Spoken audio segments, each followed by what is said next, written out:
Bueno, a ver, ¿qué nos toca hoy? Nos toca ver, empezar a hablar de cálculo de desplazamientos, ¿sí? La clase de corte quedó cerrada el otro día, en mi ausencia, y hoy vamos a empezar con este tema nuevo. Vamos a tratar de meterle pila para dejar un buen rato a mesas, que supongo que tendrán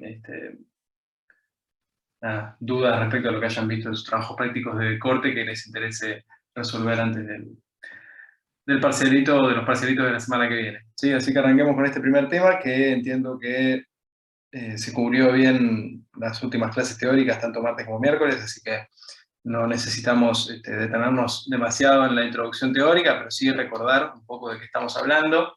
Y en particular nos van a interesar discutir los desplazamientos por flexión. Los otros los vamos a mencionar también, pero son un poco más eh, sencillos. En realidad ya los veníamos calculando. En flexión, en cambio, a diferencia de lo que hicimos en esfuerzo axil y en torsor, en momento torsor, o solicitación por torsión, nosotros no habíamos calculado todavía desplazamientos, solamente habíamos definido algunas magnitudes cinemáticas a nivel de una sección, como que es curvatura, que era la derivada del giro, pero no nos habíamos detenido en cómo se corren o desplazan los distintos puntos de una barra.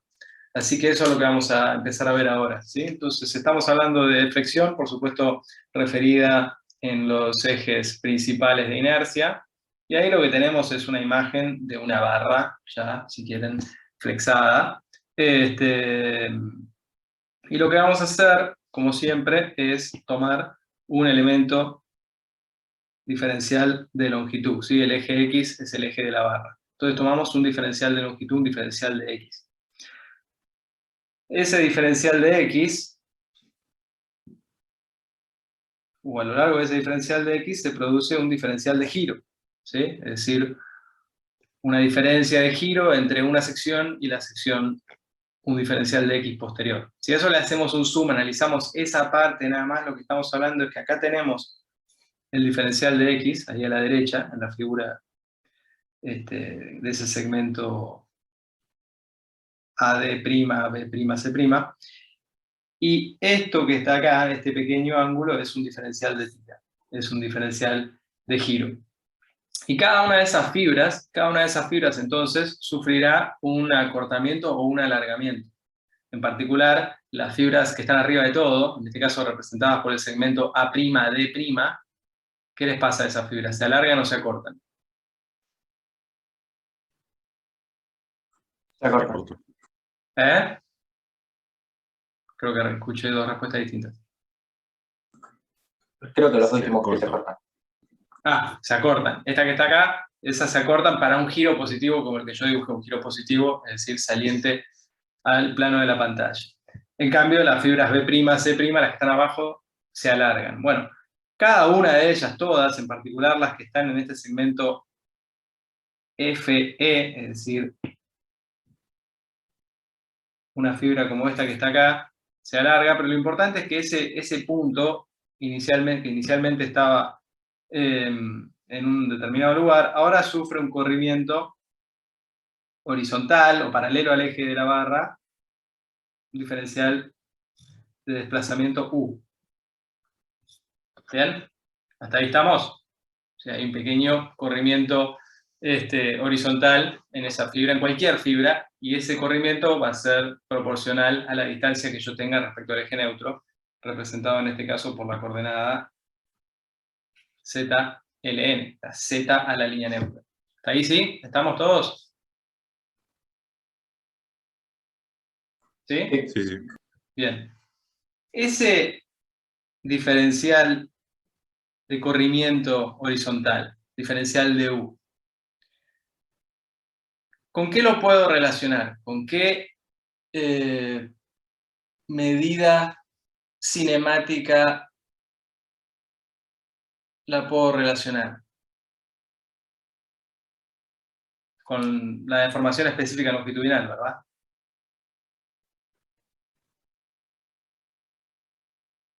¿Y cómo se relacionan uno con el otro?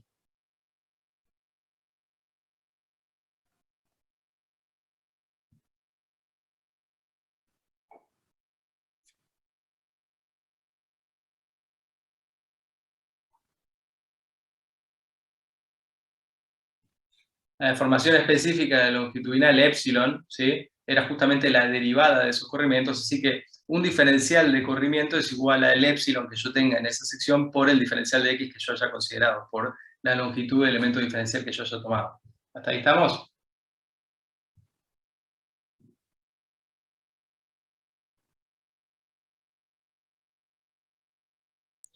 Sí. ¿Sí? Ahora, ¿cómo podríamos expresar también ese desplazamiento o ese diferencial de desplazamiento, ese diferencial de u, ya no en función de epsilon, sino en función de ese diferencial de ángulo, diferencial de θ? Si nosotros estamos con la hipótesis de Bernoulli-Navier y nosotros decimos que las secciones permanecen planas, básicamente esta línea que estoy dibujando acá, que estoy resaltando en verde, esto, ¿sí?, eso es una recta. Entonces, a ese diferencial de u, en función del ángulo diferencial de θ, ¿cómo puedo escribirlo?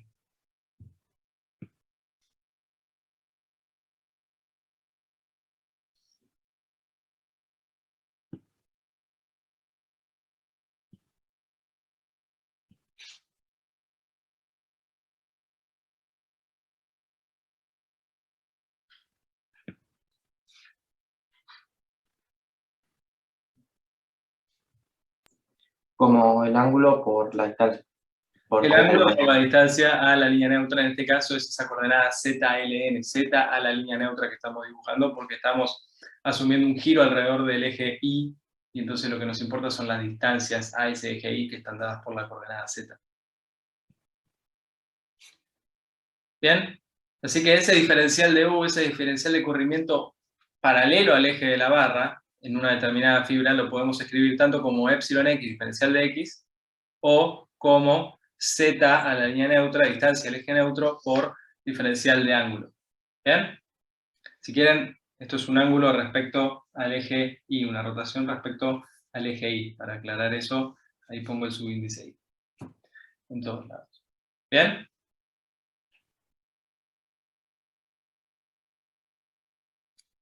Ahora, de estas dos expresiones, entonces, lo que nosotros podemos decir es que diferencial de θi respecto de x, o la derivada de los giros respecto de x, la derivada de la rotación respecto de x, la voy a poder escribir entonces como epsilon x dividido la coordenada a la línea neutra, la distancia a la línea neutra. ¿Sí? Hasta ahí no dice nada, simplemente dividí una expresión por la otra. ¿Y le habíamos puesto algún nombre a esa derivada del giro respecto a la posición? La curvatura de torsión. ¿De quién? Me quedo con la primera palabra, no con la segunda. De flexión era.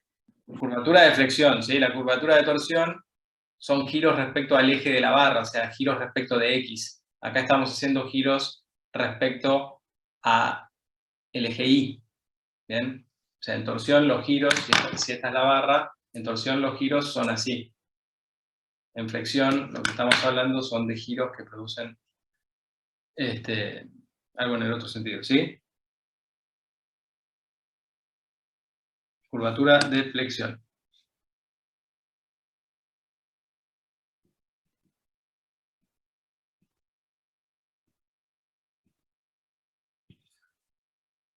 Bueno, entonces tenemos esa relación. Y ahora lo que vamos a agregar es el hecho de que estamos hablando de material elástico lineal.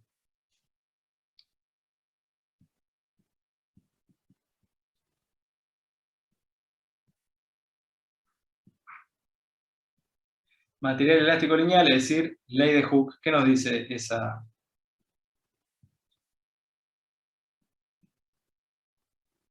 característica del material?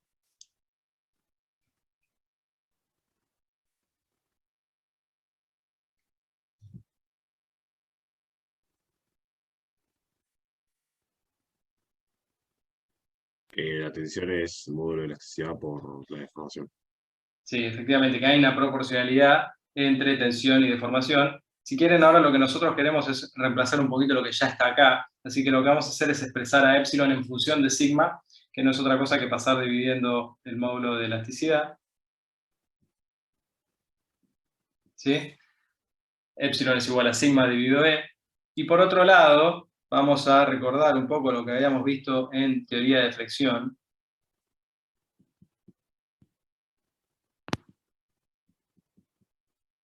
Siempre referido a ejes principales de inercia.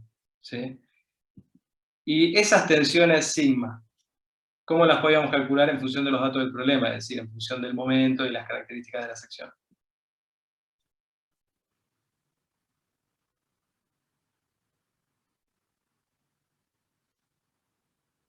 Para flexión simple, recta.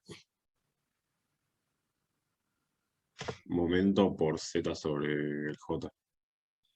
Momento en I, dividido el momento de inercia respecto al eje Y, por la coordenada Z, si quieren Z a la línea neutra. ¿Sí? La distancia Z a la línea neutra.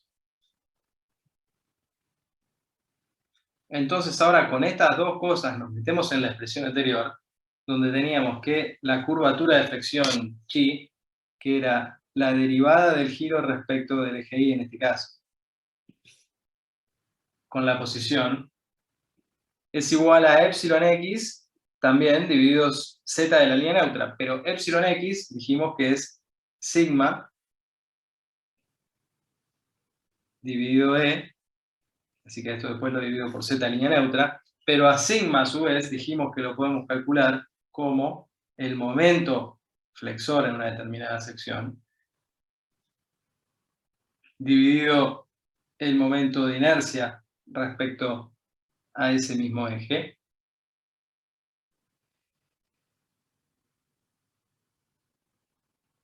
por la coordenada z de la línea neutra. Esto se va con esto, y finalmente tenemos que la curvatura es igual al momento dividido el módulo de elasticidad por el momento de inercia. Bien. Cuando solo tenemos presente acciones mecánicas, es decir, en ausencia de efectos térmicos que no se ven en esta materia, sino que se ven en la que sigue, hay una relación directa entre curvatura y momento aplicado, ¿sí? La curvatura es igual al momento dividido E por I. ¿Bien? ¿Hasta acá? Sí, perfecto. Ok, entonces, vamos a ver ahora sí qué relación hay entre, entre esto y a lo que a nosotros nos importa. Lo que nos importa en este caso, y por ahí no lo había mencionado con suficiente énfasis, es cómo son los corrimientos verticales de una viga afectada por solicitación, por flexión. Verticales, o si quieren, cómo son los corrimientos perpendiculares al eje de la barra. Más que verticales, puede ser una columna. Así que, ¿cómo son los corrimientos perpendiculares al eje de la barra? Y para eso lo que vamos a considerar es una viga simplemente apoyada, como esta que está acá, ¿sí? Y asumimos una carga distribuida Q. Los ejes locales son siempre los mismos. X es el eje de la barra, en este caso Z es el eje sobre el cual nosotros nos interesa calcular los desplazamientos o los corrimientos, ¿bien? Y ahí lo que tenemos dibujado abajo es la configuración deformada de esa barra, lo cual creo que es bastante intuitivo, fácil de ver, pero bueno, imagínense que esto es una barra y yo la flexiono, tiene esa configuración deformada. ¿Bien? Entonces, ¿qué nos interesa calcular a nosotros? Nos interesa calcular para cualquier coordenada X su corrimiento vertical, al cual vamos a llamar eta z de x. Es decir, eta habitualmente lo usamos para definir corrimientos, esa letra griega la usamos para definir corrimientos, en este caso estamos diciendo corrimientos sobre el eje z o en la dirección del eje z para la coordenada x igual a lo que sea, x igual a 0, x igual a l o x igual a algo. ¿Está bien? Es una función la que nosotros queremos describir. ¿Está bien? Sí. Sí, sí. Y lo otro que nosotros veníamos mencionando eran los giros. Entonces, para una sección X como la que yo tomé acá, ¿el giro quién sería?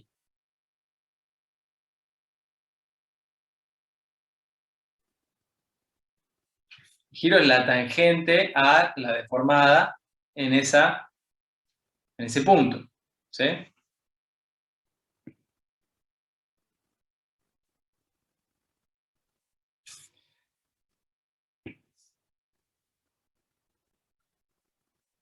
Así que en este caso el giro respecto al eje Y sería esto que está acá. Tita I para la coordenada X.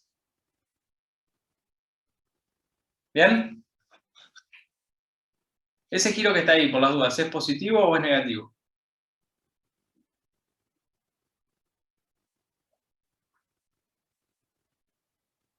Es positivo. Es positivo, ¿sí? Estamos todos de acuerdo con eso. Es importante porque eso después nos va a definir un signo que tiene cierta importancia.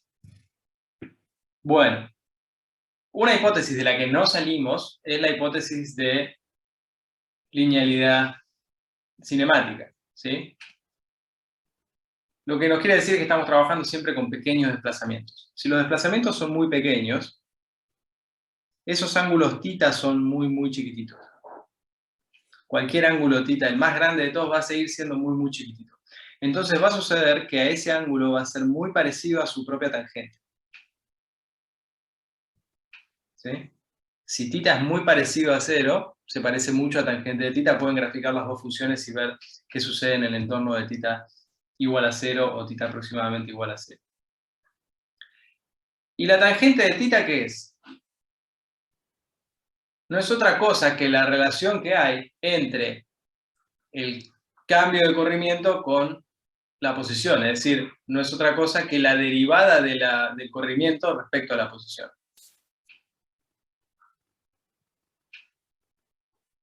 Derivada de eta z respecto de x. ¿Sí? Es decir, si yo me muevo un diferencial de x para la derecha, lo que tengo es un cambio de corrimiento vertical, ¿sí? Y ese cambio de corrimiento vertical depende justamente de cuál es ese ángulo θ o cuál es su tangente, mejor dicho. ¿Está bien? ¿Hasta ahí? ¿Estamos con eso? Sí. Bien, necesito que vayamos paso a paso para que nadie se quede atrás. Ahora, para esta convención de signos que nosotros adoptamos, esta que está acá, esta la elegimos, es arbitraria, es con la que trabajamos habitualmente. Un giro positivo.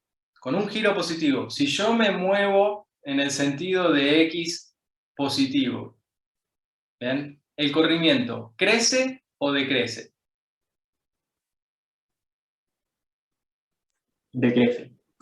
Decrece. Entonces, en esta relación que yo estoy planteando acá, ¿qué me falta agregar? Menos. Un signo menos, ¿sí? Un signo menos. Y ese signo menos tiene que ver con cómo yo elegí definir los ejes locales.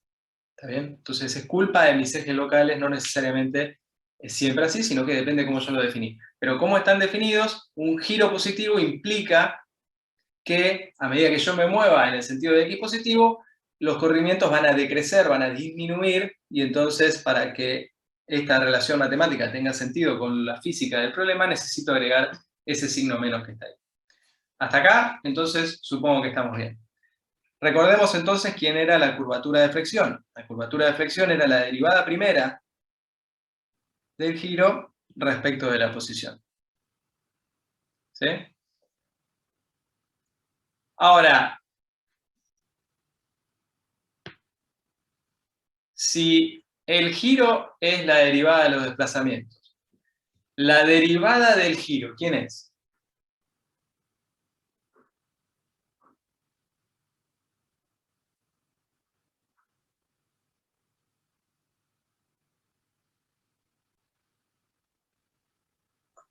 La curvatura.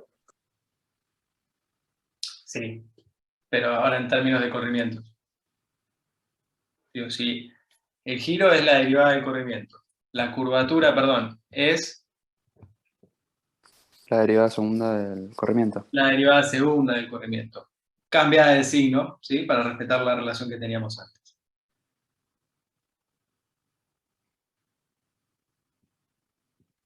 ¿Está bien? ¿Hasta acá?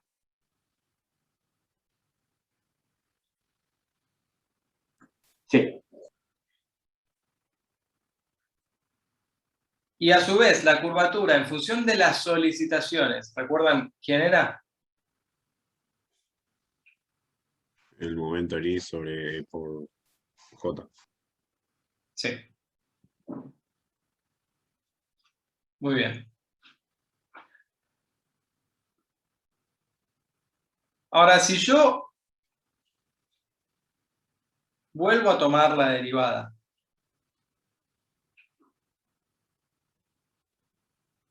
otra vez, ¿sí? Es decir, que tengo la derivada tercera del corrimiento respecto de la posición. ¿Eso cómo lo voy a poder escribir? Voy a poder decir que esto es 1 sobre EJ o E por I, porque esos son constantes, no dependen de la posición, si la sección es la misma para toda coordenada X de la barra, por la derivada del momento en I respecto de X. ¿Y eso quién es? El corte, el Z. Y eso es el corte en Z. Así que esto es el corte en Z dividido E por I sub I. Es decir, la derivada tercera de los corrimientos son proporcionales al corte. Y si lo derivo una vez más, y entonces tengo que menos la derivada cuarta del corrimiento en Z respecto de X va a ser igual a, de vuelta, 1 sobre EI, porque eso es constante, no depende de la coordenada X, por la derivada del corte en Z respecto de X. ¿Y eso quién es? Y si agarras el menos que creo que no pusiste, sería la carga distribuida. La carga distribuida. En realidad, la derivada del corte respecto de X será igual a menos la carga distribuida para esta convención de signos. Así que básicamente esto sería menos Q chiquita, o sea, Q minúscula en Z, es decir, la carga distribuida, acá claro que es coordenada Z, carga distribuida dividido I. Menos menos, si quieren, para no quedar, no ser tan marcianos de definir algo negativo igual a algo negativo, definimos directamente la derivada cuarta del corrimiento respecto a la posición es igual a Q Z dividido I.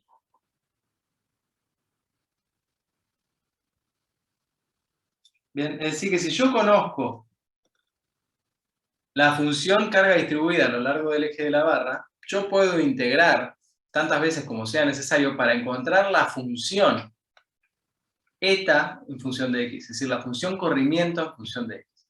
Y si la carga distribuida es constante como la que yo dibujé ahí, es decir, es uniforme, ¿cómo creen que va a ser la función de corrimientos?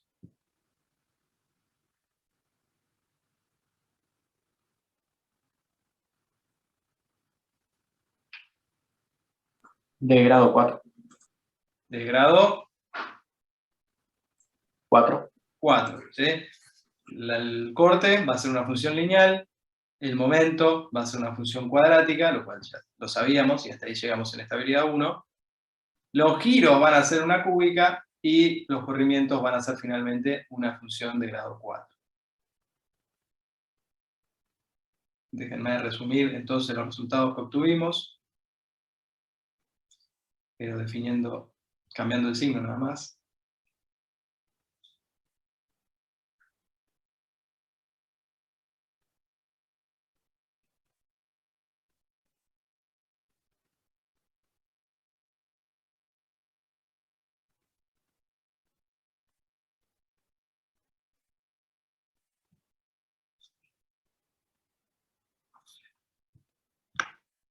Bien, ¿estamos hasta acá? ¿Alguna duda?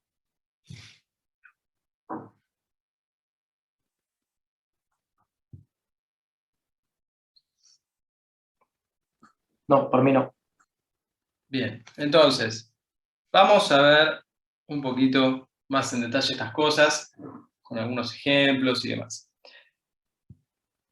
Esto es lo que simplemente repasé, a mí me parece más fácil de seguir cuando hacemos todo el desarrollo a mano, ¿bien? Pero básicamente es lo mismo que estábamos planteando antes, exactamente lo mismo, con la única diferencia de que esto estaba planteado en términos de un giro negativo, pero no cambia nada, ¿sí? Así que esto es todo lo que nosotros ya estuvimos discutiendo. Planteamos la cinemática, después introducimos la ley de Hooke y la teoría de flexión por Bernoulli, y llegamos a esa relación que nos dice que la derivada segunda de los corrimientos respecto de la posición resultan iguales a menos m dividido por i o ej.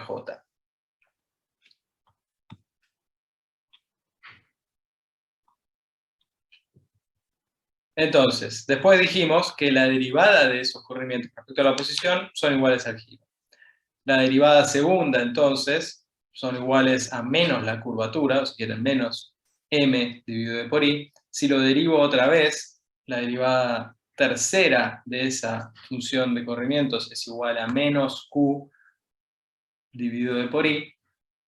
Y si la derivo una vez más, la derivada cuarta de esos corrimientos resultan iguales a la carga distribuida dividido por i o ej.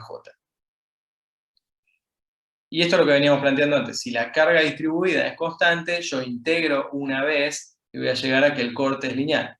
Si integro una vez más, el momento va a ser entonces una función cuadrática, y estas son las relaciones diferenciales que habíamos planteado en estabilidad 1.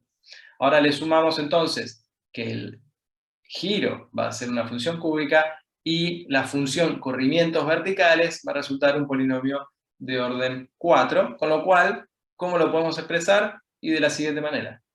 Bien, eso es un polinomio de cuarto orden, donde en el fondo, para poder describirlo, ¿cuántas incógnitas en este caso vamos a necesitar por resolver?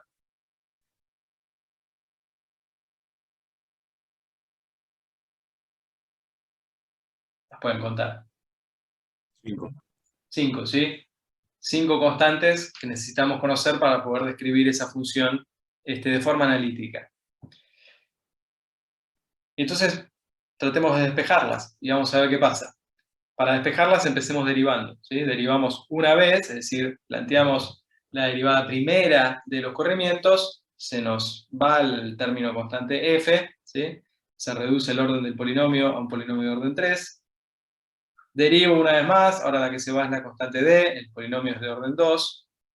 Derivo una vez más, tengo el corte, es una función lineal, ya lo sabíamos, se nos va la constante c. Y derivo una cuarta vez, y entonces me queda una única constante. Y acá los datos los tengo, porque se supone que yo estoy calculando la función corrimiento para una carga dato, es decir, la carga distribuida es dato. ¿Bien? El material con el cual construí la viga también lo es, la sección con la cual la materialicé también. Así que acá tengo todos datos y eso me permite despejar la primera de estas 5 constantes que necesito, que es la constante A. Y finalmente llego a una expresión de este tipo. La constante A es igual a la carga distribuida dividido 24 veces EJ. Tuve esta constante que está acá. Y si se fijan, yo no dije quién es la viga todavía. No dije nada respecto de la viga, solo dije obviamente cuál es su sección y de qué material la construí. Pero no les dije si la viga es así, si es así,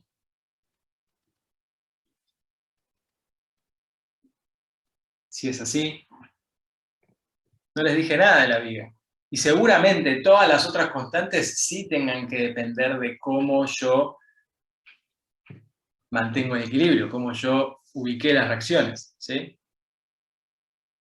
Entonces eso sí va a aparecer. Y para determinar las 4 constantes que me quedan, B, C, D y F, yo necesito darle esa información. ¿Qué es esa información? ¿Cómo se conocen? Son las condiciones de borde del problema. Son las condiciones que nos dicen nuestro dominio, en este caso, nuestro elemento unidireccional, llamémoslo barra, ¿sí? ¿Qué le pasa en sus extremos, en sus bordes? ¿Sí? ¿Tiene imposibilidad de desplazarse? ¿Se puede desplazar? ¿Puede rotar? ¿Puede tomar momento? ¿Puede tomar corte? Para poder determinar B, C, D y F, yo necesito conocer las condiciones de borde. Para A, lo único que necesito conocer es la carga. Obviamente, de vuelta, sí, las propiedades de la sección transversal y del material. ¿Sí? ¿Se entendió hasta acá?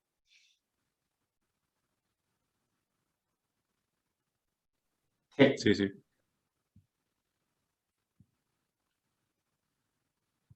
Vamos a ver algunos ejemplos de eso.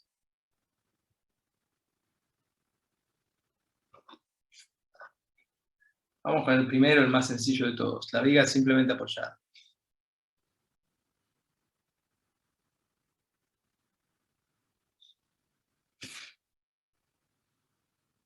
¿Cuántas incógnitas me faltaba conocer? Habíamos dicho 4. 4. 4. Entonces, ¿cuántas condiciones de borde voy a necesitar? 4. 4 también. En este caso, ¿cuáles serían? ¿Qué le tengo que imponer yo a esa función eta z para que sea compatible con los vínculos? Que no se desplacen los vínculos. Que no se desplacen los vínculos. Eso, en términos matemáticos, ¿cómo lo expresarías? Eta de x igual a 0 es 0 y eta de x igual a L es 0.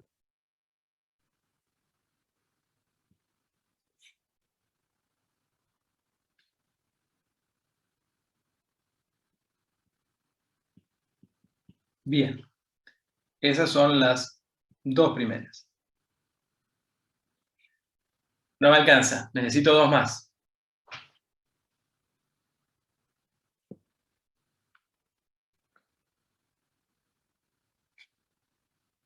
Y que los momentos también son 0. En 0 y L. Efectivamente, ¿sí? Momento libre o momento sin par aplicado. La función momento también tiene que ser igual a 0 un extremo libre sin par aplicado. Así que básicamente eso quiere decir que el momento en y, si quieren, para ser más precisos, en x igual a 0, tiene que ser igual a 0. Y 4, que el momento en y para x igual a L tiene que ser igual a 0. Básicamente, en realidad, lo que le estoy diciendo es la derivada segunda de la posición en x igual a 0, perdón, la derivada segunda de los corrimientos respecto de la posición en x igual a 0 tiene que ser igual a 0, y la derivada segunda de los corrimientos respecto de la posición en x igual a L tiene que ser igual a 0. Bien, con esas cuatro condiciones de borde yo me puedo ir metiendo en los polinomios de orden superior y resolver las incógnitas B, C, D y F que había planteado antes.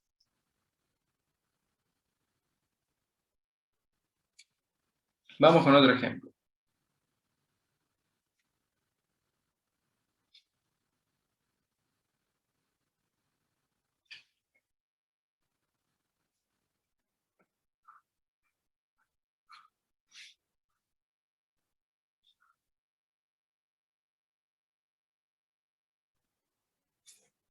Barra empotrada en un extremo y libre en el otro. Necesito de vuelta cuatro condiciones de borde. En este caso, ¿cuáles serían? La primera la puedes volver a usar y otra sería que no giran en el empotramiento.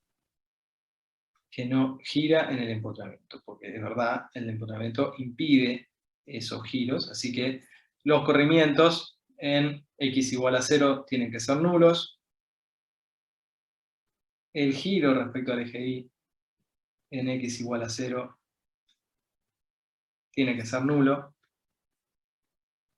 ¿Y ahora?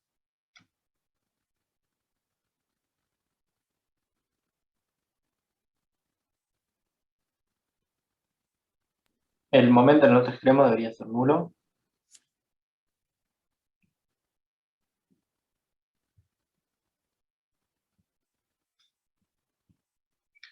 Sí, Y el señor. corte también. Y el corte también. Extremo libre, sin carga aplicada, tiene corte nulo. Sí, básicamente estoy diciendo, la función en extremo izquierdo, si quieren, en x igual a 0, tiene que ser 0. Su primera derivada en ese mismo punto tiene que ser igual a 0.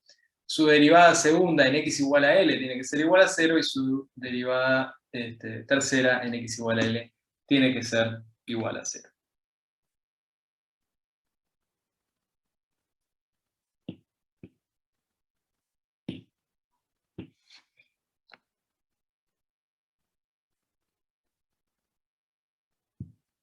Vamos con algo parecido, pero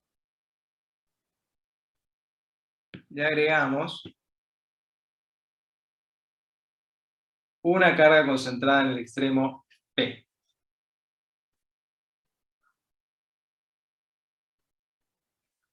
¿Bien? Y de vuelta hagamos lo mismo, necesitamos 4 condiciones de borde.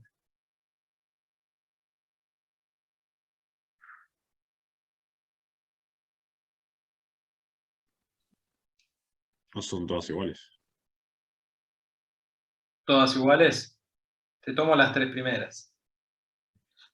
Las primeras dependen solo de cómo está vinculada la barra, ¿sí? Las 2 primeras, es decir, sabemos que no puede haber corrimientos verticales en la sección del empotramiento, sabemos que no puede haber giros en la sección del empotramiento, y sabemos que en un extremo libre sin par aplicado, el momento tiene que ser igual a 0. Ahora, la cuarta igualdad que habíamos planteado inicial, la cuarta condición de borde que habíamos planteado inicialmente, ¿se cumple? ¿El corte en el extremo derecho es nulo? No, tiene que ser No, porque P. tenés la carga ahí aplicada. Tiene que ser igual a la carga aplicada. Y está bien, esa es una condición que yo tengo que plantear. El corte, la dirección Z, en X igual a L, tiene que ser igual a la carga concentrada que aplique en ese extremo. ¿Está bien? ¿Sí? Sí. Y así podríamos seguir infinitamente planteando ejemplos. Hagamos solo uno más.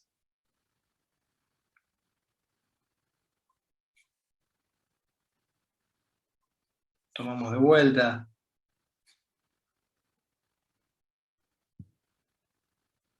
Una viga empotrada, con carga distribuida, pero ahora le sumamos un apoyo móvil en ese extremo.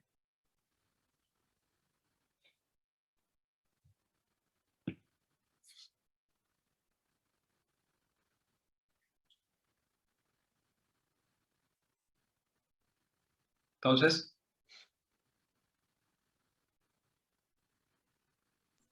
El desplazamiento en ambos extremos es 0. sí.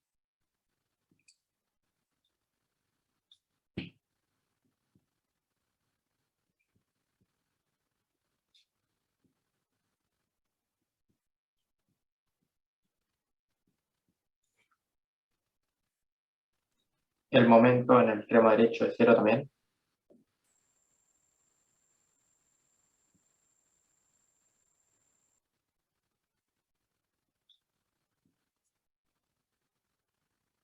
¿Y alguna más? Y el giro es 0 en el empotramiento. Bien.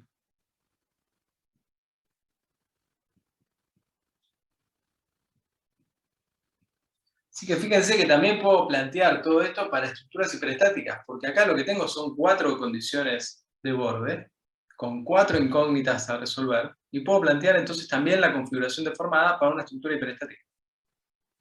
¿Sí? Simplemente integrando el problema a partir de la expresión fundamental que controla la teoría de barras, que es que la derivada cuarta de los corrimientos respecto de la posición es igual a la carga distribuida dividido E por I o EJ. ¿Sí? Fíjense solamente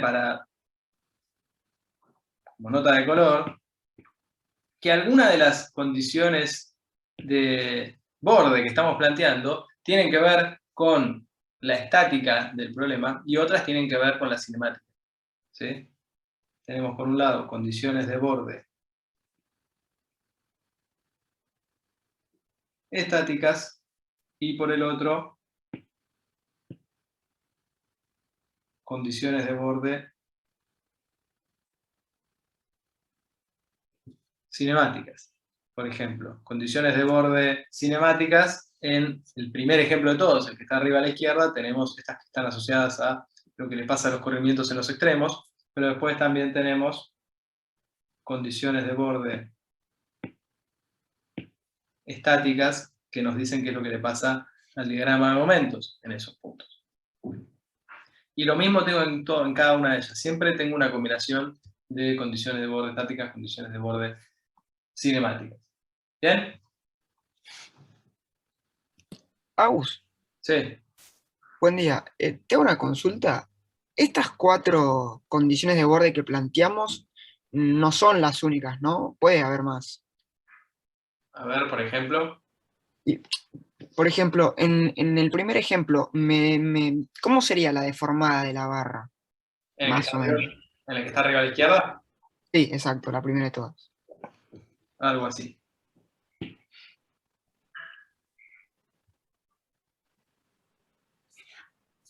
Porque, por ejemplo, en L sobre 2, si hay un máximo en la deformada, podríamos decir que el giro es 0. Sí, podrías, pero en el fondo lo que estás planteando es que ahí es un conocimiento previo respecto a la simetría del problema, y en el fondo es como que me estés diciendo que no vas a analizar ese caso, sino que vas a analizar algo parecido, que es la mitad de esa barra. A ver, pará. Que vas a analizar la mitad de esa barra, algo así.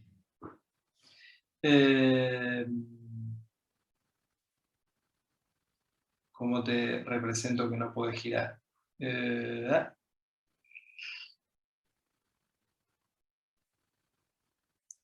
No sé si se... Estoy tratando de representar que es una barra que puede correrse hacia abajo, ese extremo derecho, pero sin girar. Entonces, en el fondo estás analizando ese problema. Pero las condiciones que nosotros planteamos son de borde, es lo que le pasa en el borde del dominio de integración. Ah, listo, listo. ¿Sí? Listo, excelente. Sí. Entonces, es verdad eso que estás diciendo, en muchos casos se usa. El cuatrimestre que viene vas a estar todo el día buscando, no todo el día, pero una buena parte del curso buscando simetría en los problemas para facilitar la resolución. Pero tiene que ver como con un conocimiento previo. En el fondo nosotros planteamos lo que pasa en los extremos del dominio, el borde literalmente del dominio de integración. Excelente. Buenísimo, gracias. No, bien, estaba buena la pregunta. ¿Alguna cosa más?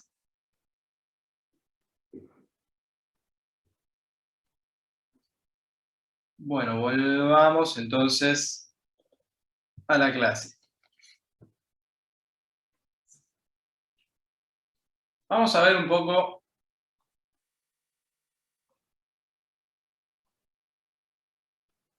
primero un método más general del cálculo de corrimientos y después vamos a ver otro ejemplo de esto.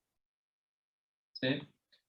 Pero en solicitación Axil, nosotros habíamos calculado corrimientos de dos maneras distintas, ¿me acuerdan? Una forma era por inspección y la otra...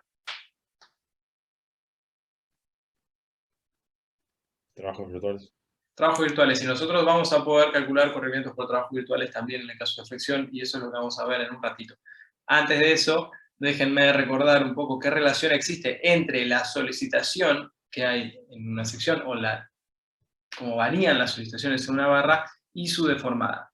En el caso de Axil, ¿sí? Nosotros tenemos entonces un esfuerzo Axil, un esfuerzo normal N, y entonces sabemos que eso, para un diferencial de X, produce un diferencial de corrimiento, un diferencial de alargamiento, que dependía obviamente de la deformación específica del longitudinal epsilon, que la podíamos expresar como n dividido E por A. En el caso de la fricción, lo acabamos de plantear, el dato que tenemos es un momento, en este caso un momento respecto al eje Y, eso va a producir un diferencial de giro respecto a ese mismo eje, y ese diferencial de giro de lo que depende no es de epsilon, sino de la curvatura. La curvatura, si quieren, también respecto a ese mismo eje Y, y la curvatura era m dividido EJ o m dividido E por I, depende de qué letra usen, ¿sí? Y es eso que está ahí. Fíjense la analogía que hay entre una cosa y la otra. Lo que en axil es la deformación longitudinal, el análogo en flexión tendría que ser la curvatura. Y en torsión, como un combo de las dos, ¿sí? El dato es un momento torsor, nosotros sabemos que eso produce un diferencial de giro, ahora no respecto del eje Y, sino respecto del eje X, respecto del eje de la barra, ¿sí? Que depende de la curvatura de torsión, y la curvatura de torsión, ¿de quién dependía? Del momento torsor, del módulo de torsión en esta sección circular, del momento de inercia polar, y del módulo del material, pero en este caso del módulo de elasticidad transversal del material, ¿sí? Entonces fíjense que hay una analogía muy clara entre los tres casos distintos que estamos viendo, ¿sí? Siempre tenemos solicitación dividido rigidez, la rigidez se compone en una parte de la propiedad del material, es decir, qué tan fácil o difícil es deformarlo, y cuál es su sección transversal. En el caso del esfuerzo axil, la propiedad geométrica de la sección transversal que nos importa es el área, en la fricción la propiedad geométrica que nos interesa es el momento de inercia, respecto del eje en el cual está aplicado el momento, y en torsión, bueno, depende de la teoría, ¿sí? En el caso de secciones circulares, sí, teoría de Coulomb, es el momento de inercia polar.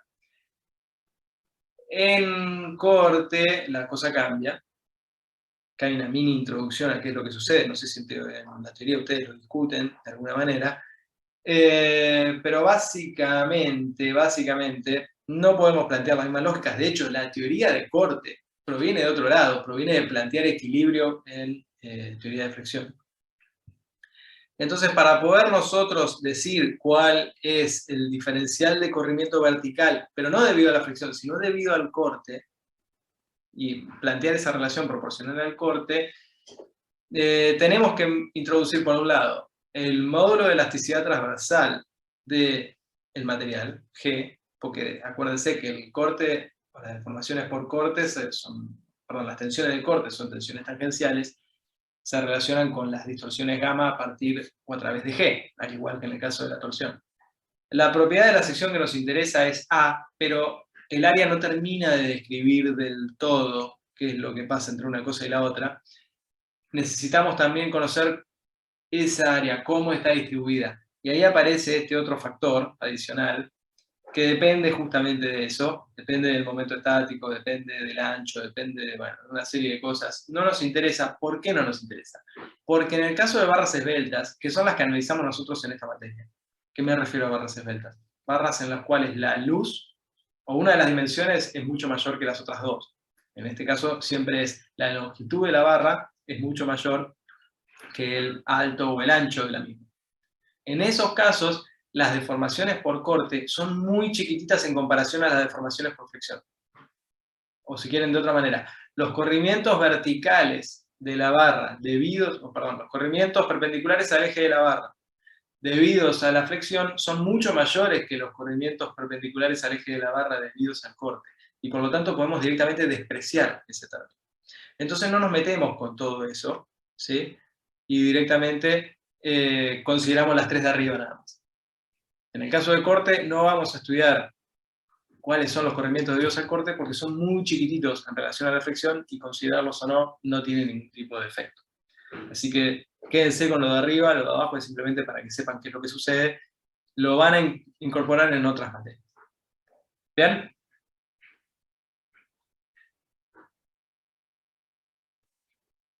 ¿Sí?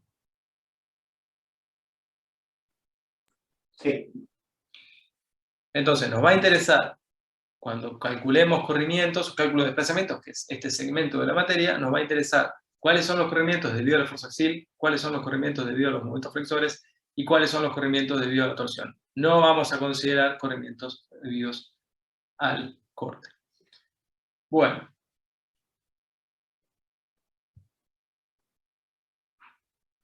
Vamos a hablar de trabajos virtuales. En particular, nosotros utilizamos el teorema de las fuerzas virtuales, ¿sí?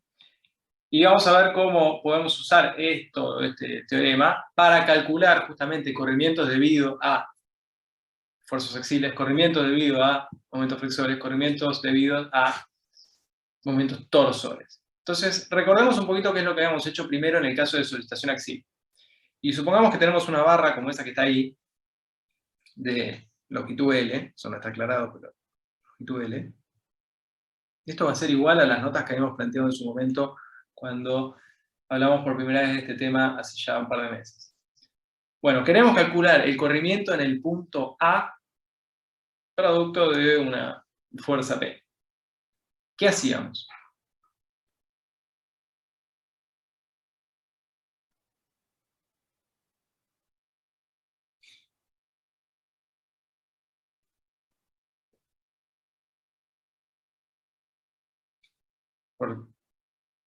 Por trabajo virtual estoy hablando, ¿no? No por inflexión. ¿Qué teníamos que plantear? Empezás con que se equilibra el trabajo de las fuerzas externas y de las fuerzas internas. Sí, pero había dos sistemas distintos, ¿no? O sea, tenés el de la deformación virtual y el del sistema A eso voy. equilibrado. Por eso, lo primero que necesitamos plantear era un sistema equilibrado.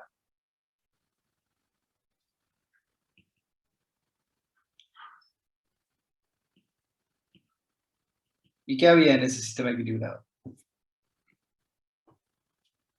Donde querías calcular el desplazamiento ponías una fuerza unitaria, positiva. Ponía una fuerza unitaria positiva en la dirección del corrimiento que yo quería calcular, ¿sí?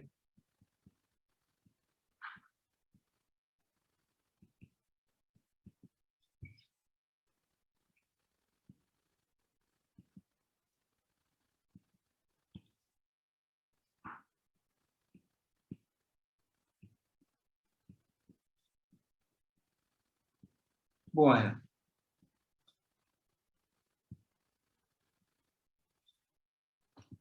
Y después a ese sistema, a esa misma estructura, si quieren, con esa fuerza unitaria en la dirección del corrimiento que quiero calcular, lo equilibraba. ¿Cómo?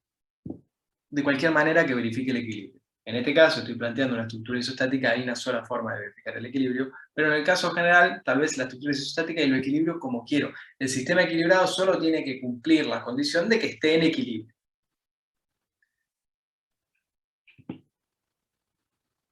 Y lo otro que teníamos era la deformación virtual, que en este caso particular, por cómo nosotros estamos utilizando el teorema o los efectos de lo que nosotros utilizamos, es el sistema real. Pero la deformación virtual, ¿qué es? A diferencia del sistema equilibrado, que es un sistema en el cual se cumple el equilibrio, la deformación virtual es un sistema en el cual se cumple la compatibilidad de deformación.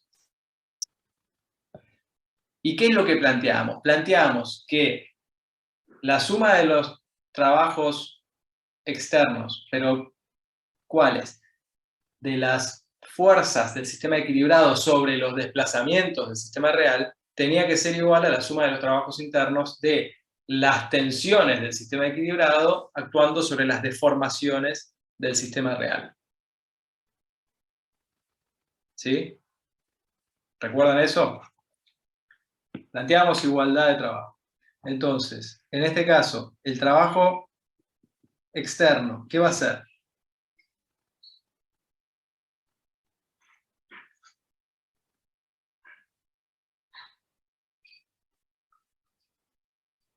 S más 1 por lo que se desplaza en el rojo, digamos. Más 1, la fuerza del sistema equilibrado en el punto que quiero calcular el corrimiento, por el corrimiento del punto A. ¿Sí? El verdadero corrimiento del punto A, que es el que estoy queriendo conocer, pero después lo voy a despejar.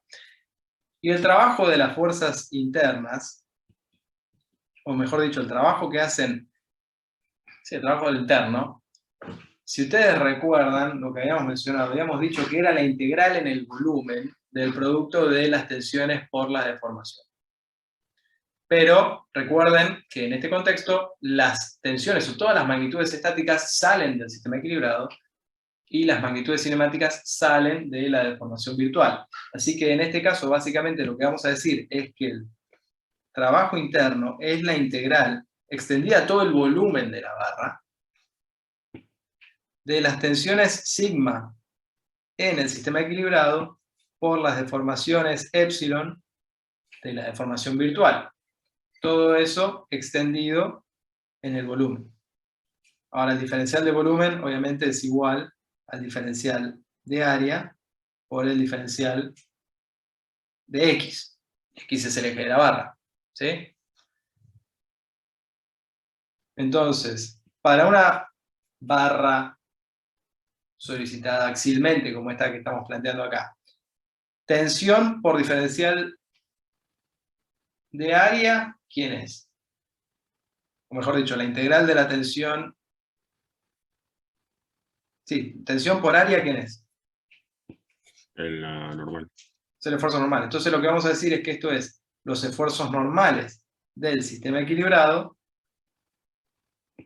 por las deformaciones en la deformación virtual, ya no extendido al volumen, sino solo extendido en la longitud, porque el diferencial de área ya salió afuera de la integral, lo multipliqué por sigma y me dio esfuerzo normal. ¿Sí? Ahora, esto que está acá, ¿quién es? ¿Quién era? Epsilon diferencial de X. Diferencial de... Diferencial de corrimiento. ¿Sí? Diferencial de corrimiento en la deformación virtual. Así que básicamente lo que tenemos es la integral a lo largo de la longitud de los esfuerzos normales en el sistema equilibrado por los diferenciales de corrimiento en la deformación virtual. Y habitualmente, no siempre, pero habitualmente sucedía, particularmente en el caso de solicitación axil, que los esfuerzos normales eran constantes a lo largo de toda la barra. Entonces, directamente eso podía salir afuera de la integral. Y simplemente integrábamos a lo largo de la longitud los corrimientos, o los diferenciales de corrimiento, lo cual nos da, ¿qué cosa? El corrimiento total, ¿no? O sea, si n sale afuera de la integral, lo que tengo es la integral del diferencial de u, o sea que lo que tengo es el delta u, o el delta L. Entonces al final terminábamos diciendo que esto era igual al esfuerzo normal del sistema equilibrado por el delta L de la deformación virtual, que lo podíamos calcular en ese caso particular directamente como el esfuerzo normal de la deformación virtual por L dividido de por A. ¿Sí? ¿Todo esto les suena?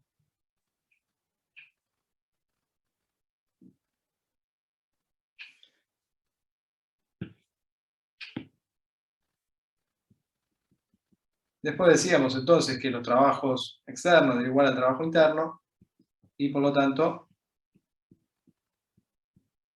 despejábamos la incógnita cinemática que estábamos buscando, en este caso el corrimiento de ese punto A. Esto es lo que habíamos visto para solicitación axil, es solo un repaso, así que necesito que estemos en línea con esto. ¿Estamos bien hasta acá? Sí, sí. Vamos a hacer lo mismo, pero para flexión. ¿Sí?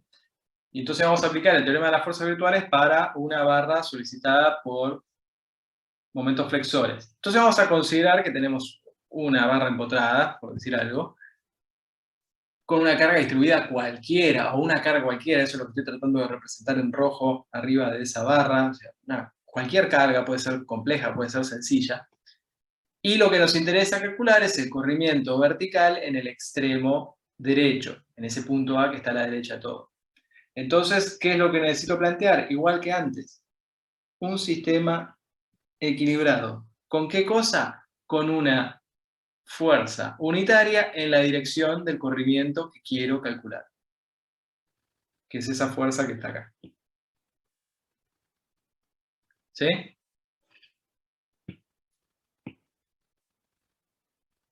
La deformación virtual es el sistema real sobre el cual estoy calculando los corrimientos. Y vamos a plantear lo mismo, vamos a plantear la igualdad de trabajos. El trabajo externo, en este caso, ¿quién va a ser?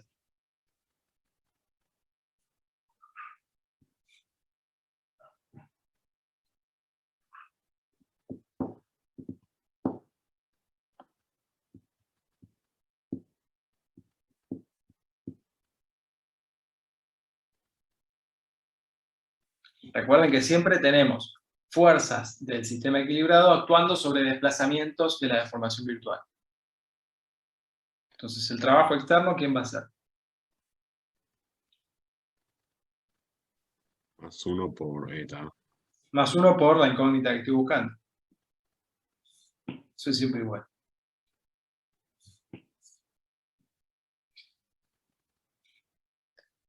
Entonces vamos con los trabajos internos, que es lo que más desarrollo requiere.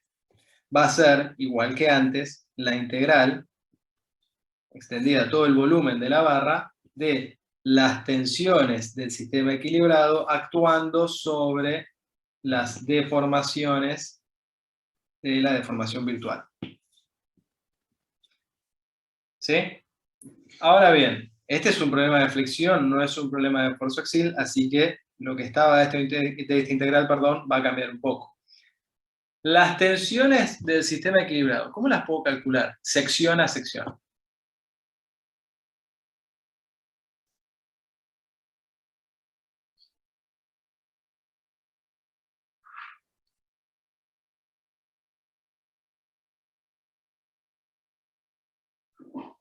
O fibra a fibra, mejor dicho.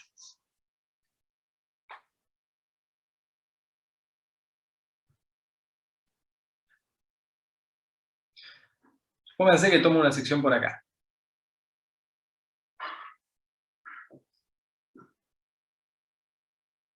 ¿Cómo va a ser el diagrama de tensiones ahí?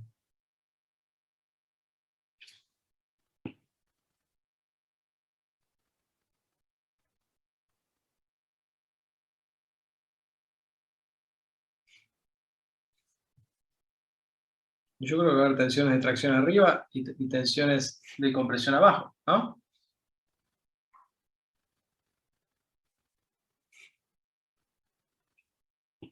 Es esto que estoy dibujando acá. ¿Sí? Es una barra flexionada. ¿Cómo calculo las tensiones por flexión? ¿Qué fórmula usábamos?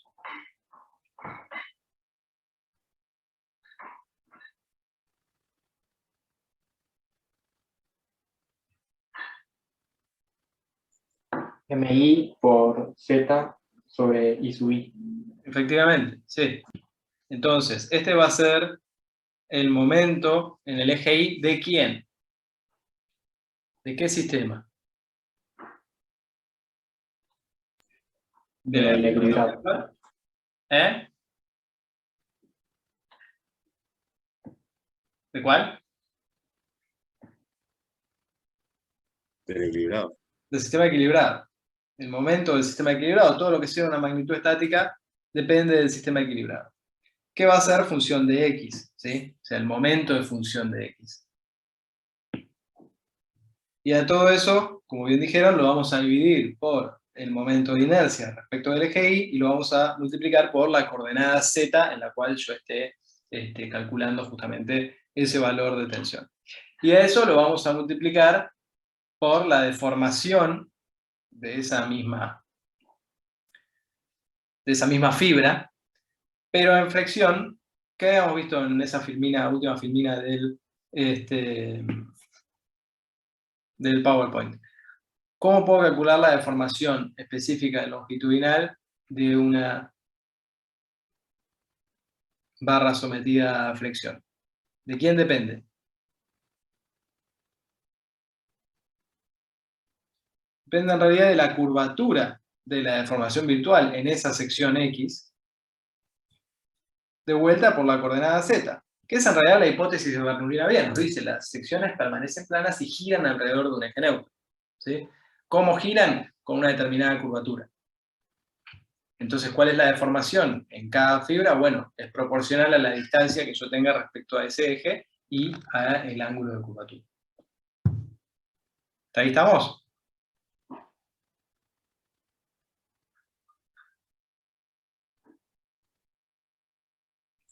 Sí.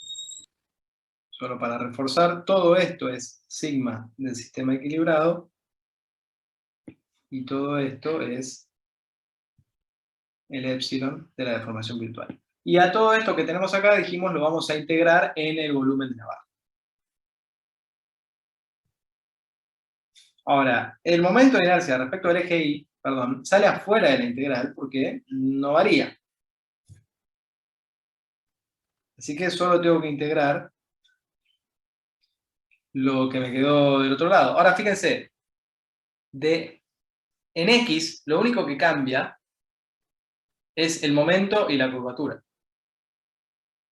¿Sí? Entonces yo puedo dividir la integral, una parte que dependa del área o que varíe con el área y la otra parte que la integro en la longitud. Puedo integrar z al cuadrado en el área y a eso multiplicarlo por la integral, ahora sí, del momento en Y del sistema equilibrado, que es función de X, por las curvaturas de la deformación virtual en la coordenada de X, todo esto, diferencial de X y extendido a la longitud. ¿Sí? ¿Esto que está acá quién es?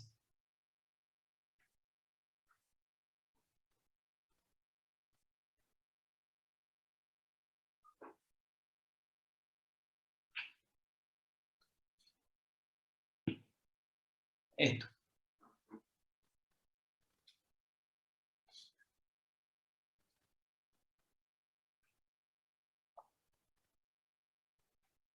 Momento de inercia, ¿no es? Es el momento de inercia respecto al eje Y. Así que esto se va con esto.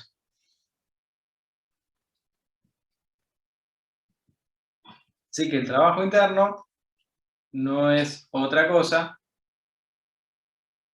que la integral extendida a la longitud del diagrama de momentos en el sistema equilibrado por el diagrama de curvaturas en la deformación virtual.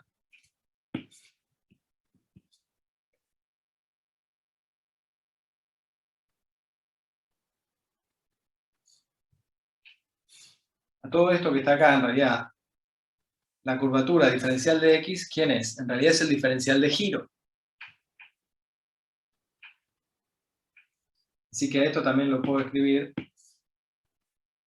como la integral extendida a la longitud del diagrama de momentos en la deformación virtual, perdón, el sistema equilibrado, cualquier cosa, el sistema equilibrado, por el diferencial de giro en la deformación virtual. Pero así a mí no es la manera que más cómodo me resulta verlo, sino recordar en realidad quién es la curvatura. Y la curvatura de la deformación virtual, ¿quién era?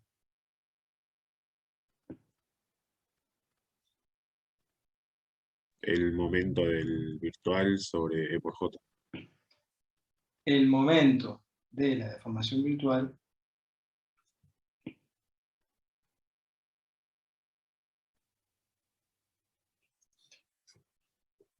dividido EJ o EI, ¿sí?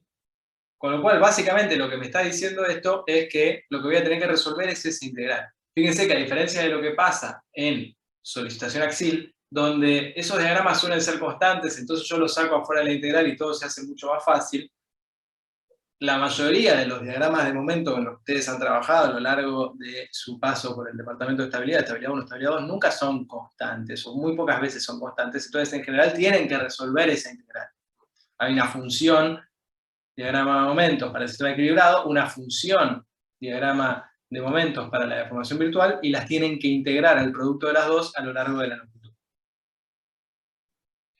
¿Está bien? Ahora vamos a ver cómo hacemos eso de manera un poco más rápida, pero básicamente eso es lo que hay que hacer. Así que esto es igual a lo que habíamos planteado antes para Axil, con la única diferencia que, nada, cambia lo que tenemos adentro y habitualmente no podemos sacar afuera de integrar las cosas y tenemos que resolverlas a esa integral. ¿Estamos bien hasta acá? ¿Se entendió?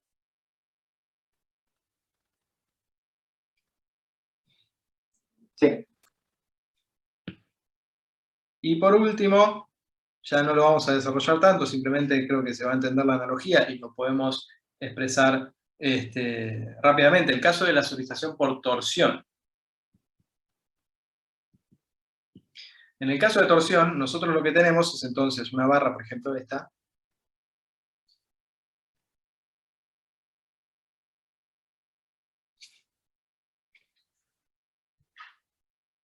y lo que nos va a interesar es calcular de vuelta en ese extremo, llamémoslo punto A, nos va a interesar calcular el giro debido a un momento torsor. Entonces, ¿qué es lo que voy a necesitar plantear? Bueno, igual que siempre voy a tener que plantear un sistema equilibrado. Y en ese sistema equilibrado, ¿qué voy a plantear?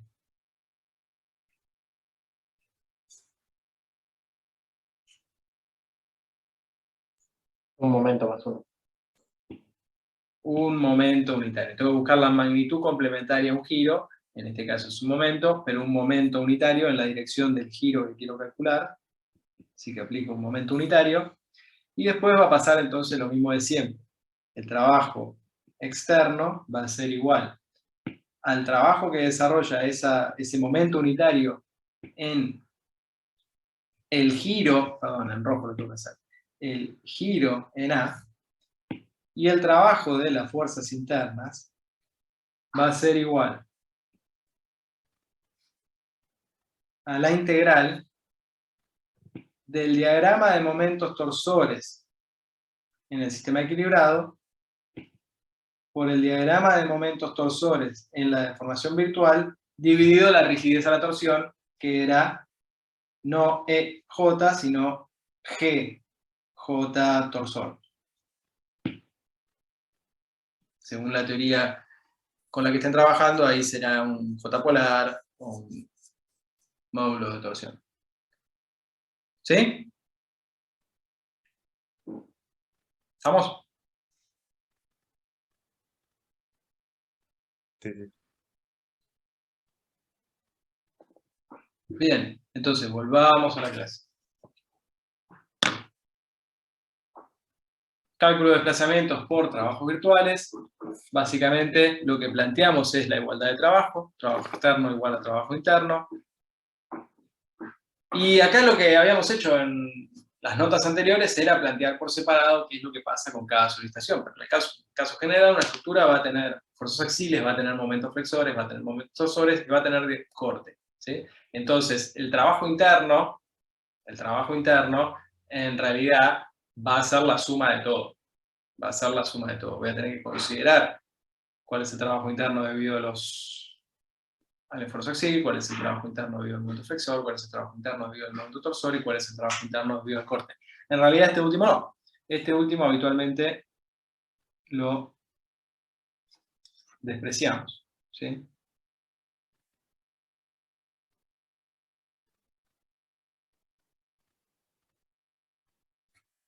Despreciable en comparación a los otros, ¿sí? Nos quedamos solo con trabajo interno por esfuerzo axil, momento flexor, en las dos direcciones, ¿sí? Podría ser en las dos direcciones, y momento torsor.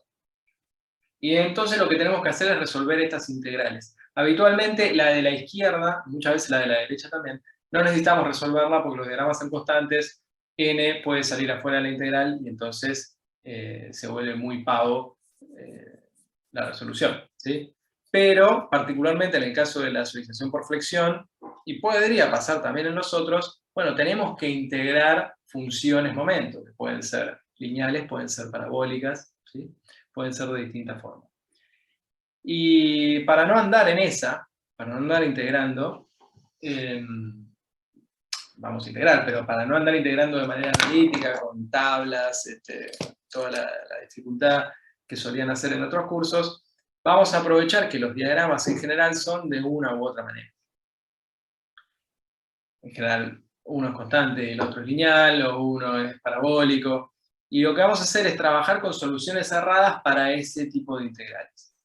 Y vamos a decir lo siguiente. Vamos a decir que la integral de una función y que depende de x por una función j que depende de x, todo eso extendido en la longitud, vamos a poder decir que es igual a el producto de la longitud total por el valor máximo de cada una de esas funciones por una constante alfa que tiene en cuenta cómo se distribuyen las funciones, qué forma tienen las funciones. ¿Bien? Tengan presente esto. Esos valores i y j que están puestos ahí son los valores máximos de esas funciones. Y alfa, como decía, depende de qué forma tiene la función. Y alfa, entonces podemos trabajar con estos casos particulares como los que vemos acá. Supónganse que las dos funciones son constantes. Si las dos funciones son constantes, por ejemplo, en esta primera integral, por ejemplo, en esta primera, ¿sí? Si los dos diagramas de fuerzas normales son constantes, salen afuera de la integral, y directamente lo que tengo que hacer es multiplicar n por n, y la integral de diferencial de x en la longitud es igual a L, así que directamente es el valor máximo por el valor máximo por L y por 1, que es este término 1 que está acá. Ahora ese obviamente no es el caso que nos interesa, pero bueno, por completitud esta es la tabla. Supónganse que estamos integrando un diagrama rectangular o un diagrama uniforme de momentos con un diagrama triangular de momentos, un diagrama lineal de momentos. Entonces lo que nos dice esta tabla es que nosotros tenemos que hacer lo siguiente. I es el valor máximo de los diagramas que están en una columna, si quieren, en esas filas, y J son los valores máximos de los diagramas en cada una de estas columnas. ¿Está bien? Entonces lo que nos dice esta tabla es que si nosotros queremos integrar, por ejemplo, un diagrama triangular con un diagrama rectangular, nosotros podemos tomar el valor máximo del diagrama triangular con el valor máximo del diagrama rectangular, multiplicarlos por la longitud y por una constante que es igual a un medio. Ahora en un rato vamos a hacer ejemplos de esto y creo que va a quedar un poco más claro, pero básicamente eso es lo que podemos hacer. Básicamente esto es lo que nos quiere decir. Nos quiere decir que la integral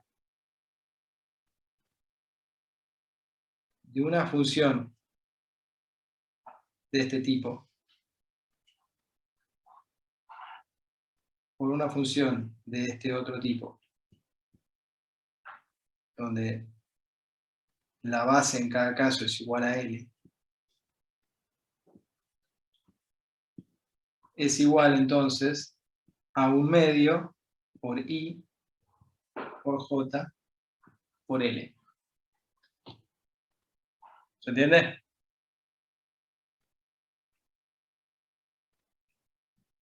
Sí.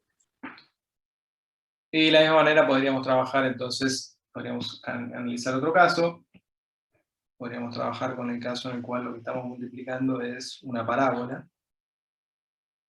donde el valor máximo es J,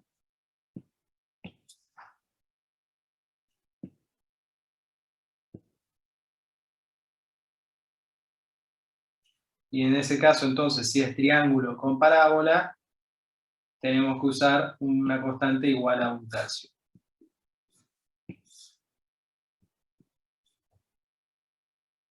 Entonces nos evitamos integrar de forma analítica los diagramas de momento, los diagramas de fuerzas normales, los diagramas de torsores en sistema equilibrado y de formación virtual. ¿Bien? Solo una aclaración. Esta tabla que estamos planteando acá es una tabla resumida que tiene algunos casos particulares. No tiene todos los casos posibles, tiene algunos casos particulares. Dentro de ellos está dado el caso de la parábola, el caso de la función cuadrática. Pero solo está dado el caso de la función cuadrática en el cual el máximo está en el centro de la luz, que es el que habitualmente nos encontramos, pero no es necesariamente el que siempre está. Por eso está resaltado ahí que ahí la pendiente es 0. Y esas constantes, 2/3, 1/3 que ven en la columna de la parábola, solo valen cuando lo que tenemos es una parábola en la cual el máximo está en el centro del tramo. ¿Sí? Si el máximo de su parábola, de su función momento que es cuadrática, no está en el centro del tramo, entonces no sirve usar esas constantes 2/3, 1/3. Insisto, esta es una tabla resumida, tiene los casos con los que habitualmente se van a encontrar, y casos tan elementales que ustedes siempre podrían, al caso más complejo, descomponerlos en una suma de estos que están acá. Si ustedes quieren una tabla más completa, pueden ir en el campus, ¿sí? Y ahí está el link, y descargarse tablas que tienen todas las combinaciones posibles, casi todas las combinaciones posibles. Pero sí tienen que tener mucho cuidado a veces porque son casi todas las combinaciones, no todas, y ahora vamos a reforzar en esa idea. Pero básicamente hay tablas de este tipo, hay otras que se ven un poco más agradables a la vista, ¿sí? Pero si se fijan, tienen muchos más casos que los que planteamos en la tabla de resumen de antes. Tienen incluso parábolas cúbicas, si tienen parábolas donde el máximo no está en el centro, sino que está en el borde. Tienen trapecios, bueno, en fin. Tienen distintas combinaciones que pueden, entonces, de esa manera, integrar casos más complejos sin tener que hacer la descomposición. Pero como decía, habitualmente lo más razonable es hacer la descomposición porque no todos los casos, por más completa que sea la tabla, van a estar cubiertos. Y para eso déjenme mostrarles un ejemplo muy sencillo que no está cubierto por la tabla. Que es este que está acá.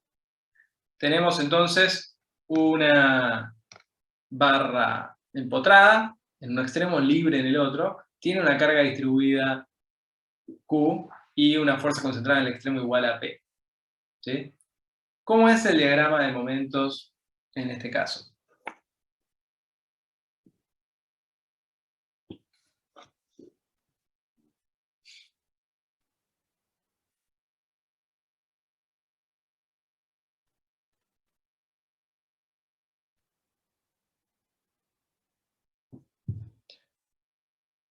¿O cuánto vale el momento en el extremo libre?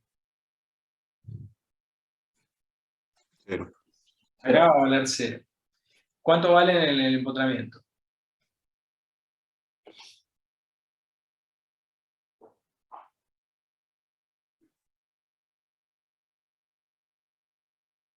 P por L más Q por L cuadrado sobre 4. Q por L cuadrado sobre... Fíjate que es Q por L es la fuerza total, y el baricentro de esa Sobre distribuida 2. donde cae, en la mitad, ¿sí? Así que es Q por L cuadrado sobre 2. ¿Positivo o negativo? Para nuestra convención de signos habitual.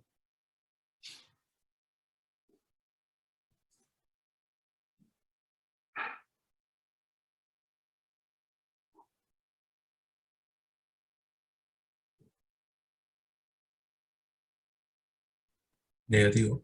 Negativo. ¿Y cómo varía? Cuadráticamente. De forma cuadrática. ¿Cómo? ¿Así o así? Como la de abajo, porque la tangente tiene que ser 0 abajo. O sea, en este volumen. ¿La tangente tiene que ser 0 abajo? En el extremo libre hay que ser 0. ¿Por qué? Porque no tenés. Ah, sí tenés corte. Si tenés corte. Si tenés corte, pues tenés una carga concentrada. Así que la tangente va a ser distinta de 0. Y ya que estamos, vamos a dibujarlo bien, como Dios manda. Ahí está. ¿Sí? Ese es el diagrama de momentos para un caso como este, pero como el corte no es 0 en el extremo, es decir, como la derivada del momento no es 0 en el extremo derecho, entonces la tangente en ese punto es distinta de 0.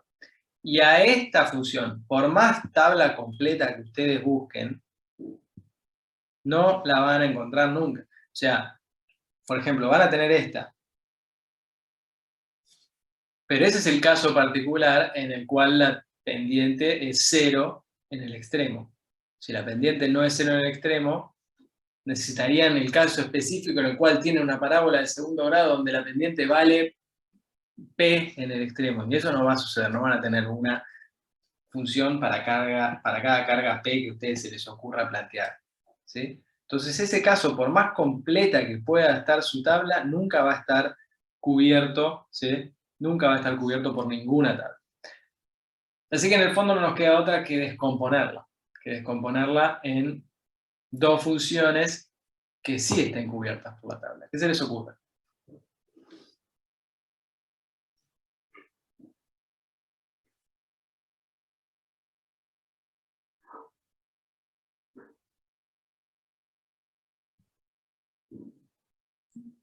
Yo separaría la carga P de la distribuida Q. Entonces vos básicamente lo que me dirías es que este diagrama es igual a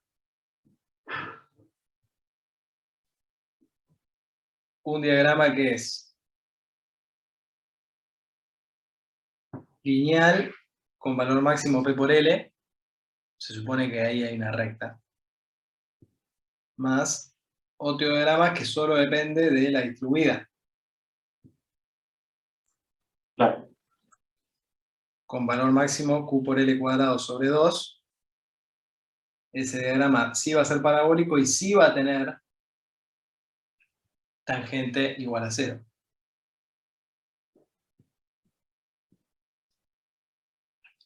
¿No? ¿Eso me decís? sí. Y es verdad, vos podés hacer eso y entonces sí vas a poder, a cualquier diagrama que vos tengas, por ejemplo, en un sistema equilibrado, integrarlo con estos dos y sumarlos. Básicamente podemos entonces descomponerlo de esa manera, hacer las integraciones por separado y sumar el resultado final.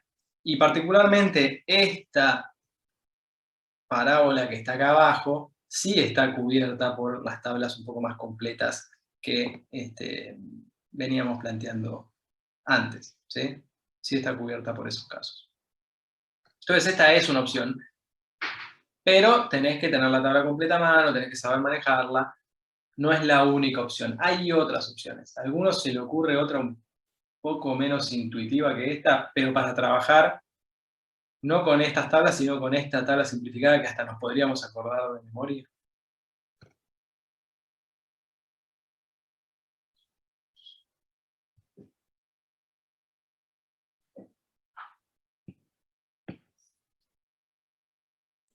No, a mí no. En el PPT está explicado de esta manera, pero sinceramente a mí me confunde un poco. Entonces, déjenme hacer de vuelta, ir a las notas. A mí me gusta más pensarlo de esta manera.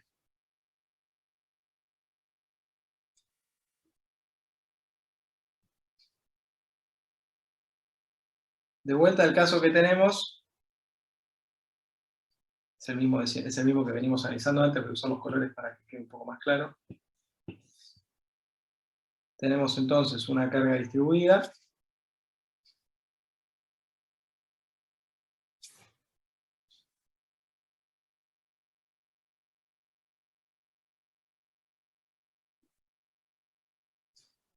Que valía Q, y se le superpone a eso una carga concentrada que vale P.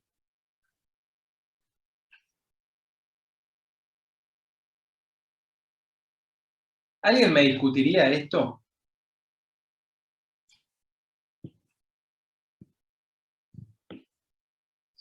Decir que esto es igual a lo siguiente. Fíjense.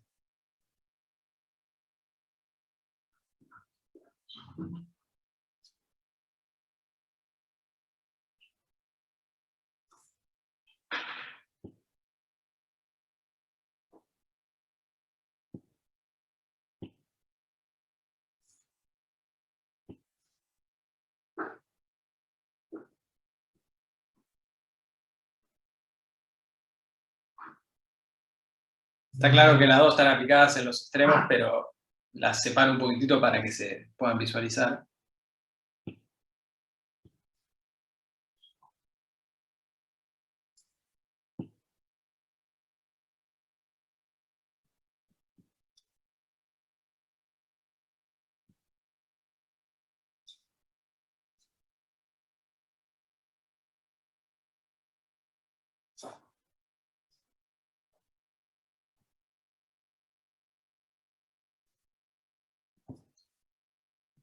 ¿Alguien me discutiría que ese primer sistema es igual a la suma de estos dos?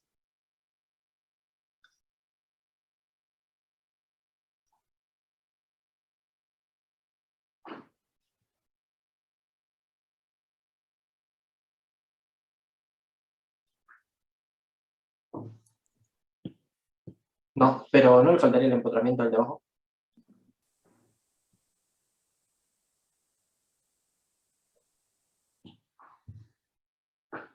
Si yo le sumo ese sistema que está ahí, ¿el sistema de abajo está equilibrado? Sí. O sea, cuando yo sumo los dos me da exactamente lo mismo que tengo a la izquierda. Eso es lo que quiero decir. Si yo sumo los dos, da exactamente lo mismo que lo que tengo a la izquierda.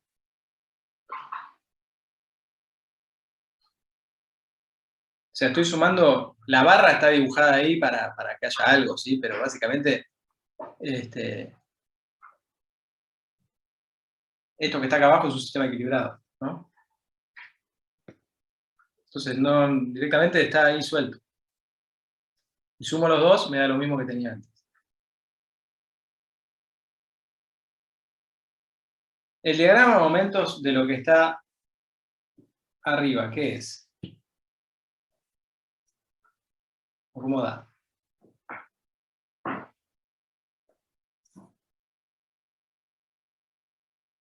¿Qué tipo de variación va a tener?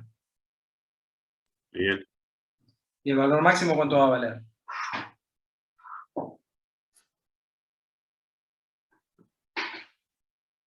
Q por L cuadrado sobre 2 más P. Ponele. P por L más Q por L sobre 2 por L, o sea, Q por L cuadrado sobre 2. Y tiene una variación lineal. ¿Y el diagrama de lo que está abajo?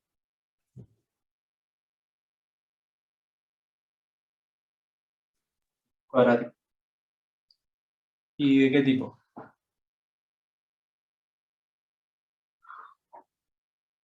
Cero en los extremos y un máximo de Q por L cuadrado sobre 4. Q por L cuadrado sobre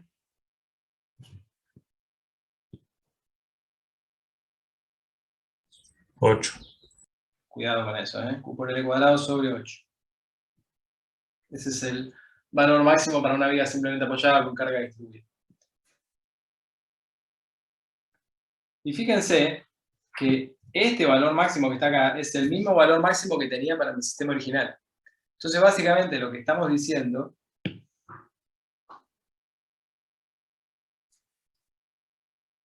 es que ese diagrama inicial que nosotros teníamos con pendiente distinta de 0, este es el diagrama que corresponde acá, con P por L más Q por L cuadrado sobre 2. Perdón, y no aclaré una cosa, el diagrama que está arriba a la derecha, que solo depende de P y una carga concentrada igual a Q por L sobre 2. ¿Qué signo tiene? Negativo. Negativo. Y el diagrama que está abajo a la derecha, Positivo. positivo. Tracciona las fibras que están abajo. Entonces, a ese diagrama negativo, como hemos planteado antes, lo podemos escribir como la suma de un diagrama lineal negativo con mismo valor máximo, P por L más Q por L cuadrado sobre 2, más un diagrama positivo con valor máximo Q por L cuadrado sobre 8. ¿Sí? Y básicamente lo que estamos diciendo entonces es que la diferencia entre los dos primeros es esa parábola que es igual a la parábola que dibujé al final de todo. ¿Sí? En el PowerPoint eso está expresado de esta otra manera. Es parecido, pero a mí me confunde un poco porque agrega un apoyo fijo donde antes no lo había, pero en el fondo está queriendo representar eso. Está diciendo, bueno, supongamos que reemplazo a el sistema que teníamos por una, como una suma de otros dos sistemas, y en el fondo es lo mismo. Lo que sí queremos decir es que siempre que tengan un diagrama parabólico de ese tipo por una carga distribuida, ustedes en el fondo lo que están haciendo es a un diagrama lineal colgarle la parábola con Q por L cuadrado sobre 8. Y eso vale siempre. Entonces siempre lo van a poder descomponer de esta forma. ¿Sí? Cuando hagan los ejercicios, pruébenlo, pero siempre vale esto.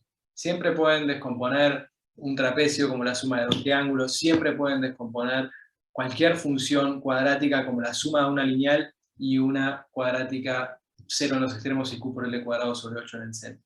Y eso les va a ayudar un montón para poder hacer las integrales sin tener que recurrir a la tabla más compleja, trabajando simplemente con la tabla de resumen que habíamos planteado un par de diapositivas atrás. ¿Sí? ¿Estamos más o menos? Después lo vamos a implementar, creo que Manu en el ejercicio también lo va a hacer. ¿Sí? Sí.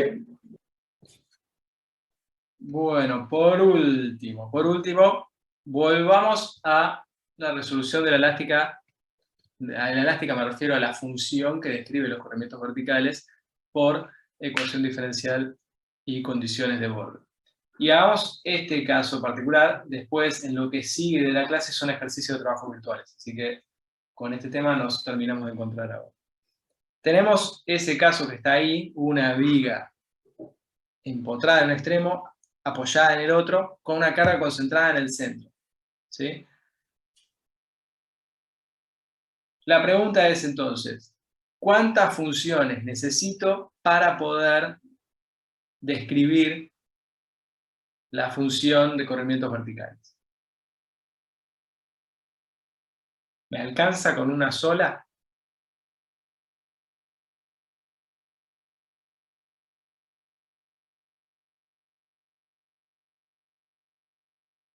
Y por lo menos la función momento va a ser dos lineales distintas, entonces yo diría que sí. ¿Te alcanza con una? Si me dijiste que tenés dos funciones lineales distintas. No, o sea, con dos. Ah, entonces vamos a estar dos funciones de corrimiento distintas. Una para el primer tramo en L sobre 2 y otra para el segundo tramo de L sobre 2. ¿Sí? Y eso tiene que ver justamente con lo que está diciendo vos, que hay una discontinuidad. Una discontinuidad que en este caso está dada por una carga concentrada. Lo que genera, sabemos en el diagrama de momento, un cambio abrupto en su pendiente o un salto en el diagrama de corte. Entonces, yo nunca voy a poder encontrar una sola función corrimiento para toda la barra, porque cuando la derive 3 veces, eso me va a tener que dar un salto, una discontinuidad en el diagrama de corte, y no hay ninguna función que así lo dé. Entonces voy a necesitar trabajar con dos funciones distintas. ¿Bien? Entonces vamos a necesitar dos funciones, una para la primera parte, de 0 a L sobre 2, y otra para la segunda parte, de L sobre 2 hasta L. Y por lo tanto, ¿cuántas condiciones de borde voy a necesitar?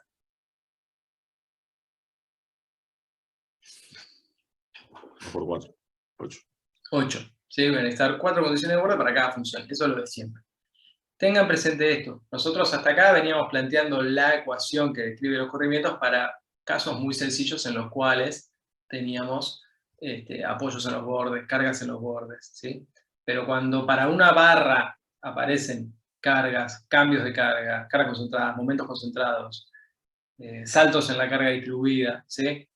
No me va a alcanzar con una sola función. Vamos a necesitar usar dos funciones, aparece una discontinuidad, ¿sí? Cualquiera sea, un apoyo, una carga concentrada, un momento concentrado, un cambio en la carga distribuida, una aparición de carga distribuida, necesitamos trabajar entonces con dos funciones distintas o tantas funciones distintas como discontinuidades aparezcan en nuestro problema.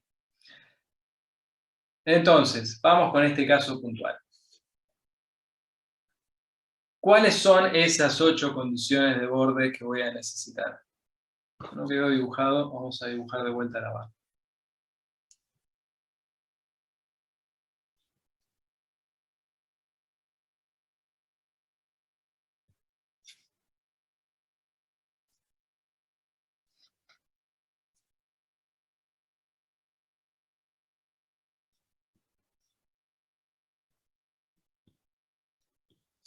Bien.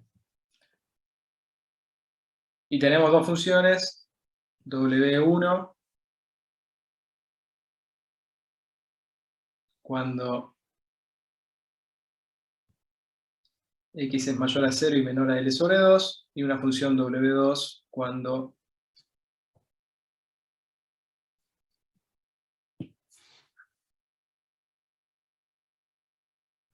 X es mayor a L sobre 2 y menor a L. Entonces, vamos con la función W1. ¿Cuáles son las condiciones de borde que vamos a plantear?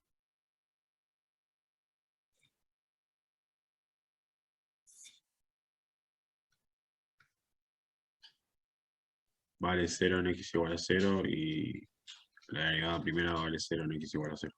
Bien, eso quiere decir entonces que el corrimiento vertical en el empotramiento es nulo y que el giro en el empotramiento es nulo. ¿Qué más?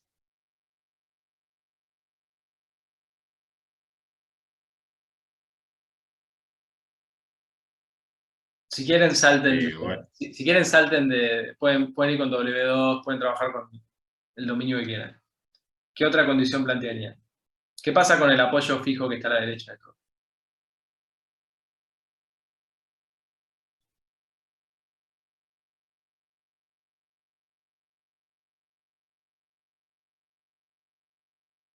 W2 vale 0 en L. W2 vale 0 en L. Bien. En ese extremo, ¿alguna otra condición de borde más? Corte vale 0. ¿En el extremo el corte vale 0? El momento. En el momento, fíjate que hay un apoyo fijo, ese apoyo fijo va a tener una reacción y por lo tanto el corte va a ser distinto de 0. ¿Sí? Pero el momento, como es un extremo libre sin par aplicado, tiene que ser igual a 0. El momento en 2, ¿sí? Para x igual a L, tiene que ser igual a 0, lo que quiere decir también que la derivada segunda, que la curvatura en esa sección tiene que ser igual a 0.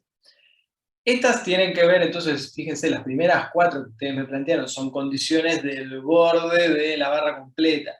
Ahora lo que necesitamos son condiciones del borde entre los dos dominios en los cuales dividimos la barra. Si quieren, ecuaciones de continuidad entre lo que le pasa a una y otra. ¿Sí? Por ejemplo, el punto donde está aplicada la barra, en ese punto, las dos funciones de corrimiento, ¿se pueden dar distinto? Algo que no aclaré en este caso. W es lo que veníamos llamando beta, ¿sí? Pero cambiamos de nomenclatura de golpe, ¿sí? W son los corrimientos verticales, los que antes llamábamos eta z. Bien, entonces, puede haber una discontinuidad, puede ser distinto W1 de W2 cuando X es igual a L sobre 2. No. No, eso quiere decir que la barra se me zafó, se me rompió, ¿sí? Eso no puede ser nunca. Entonces ahí tengo que plantear condiciones de borde para cada segmento que en realidad lo que hacen es relacionarlos y decir que W1 en X igual a L sobre 2 tiene que ser igual a W2 en X igual a L sobre 2. ¿Hay alguna otra condición parecida que se les ocurra? El giro. El giro, ¿sí? No puede haber giro relativo, solo puede haber giro relativo entre secciones cuando ahí hay una articulación. Si no hay articulación, no puede haber giro relativo, entonces la derivada primera también tiene que ser igual para una función y otra cuando las evalúe en el centro del tramo. ¿Alguna otra?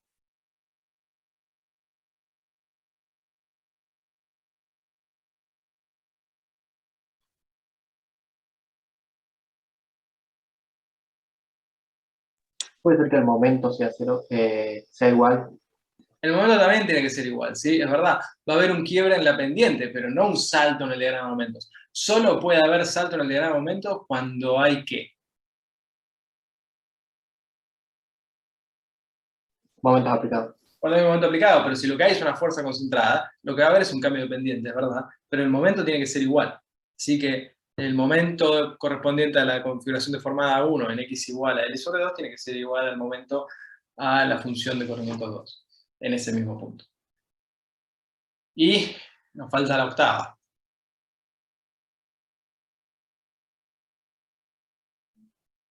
En el corte es donde aparece ese salto de P. Bien, ¿qué relación vas a plantear?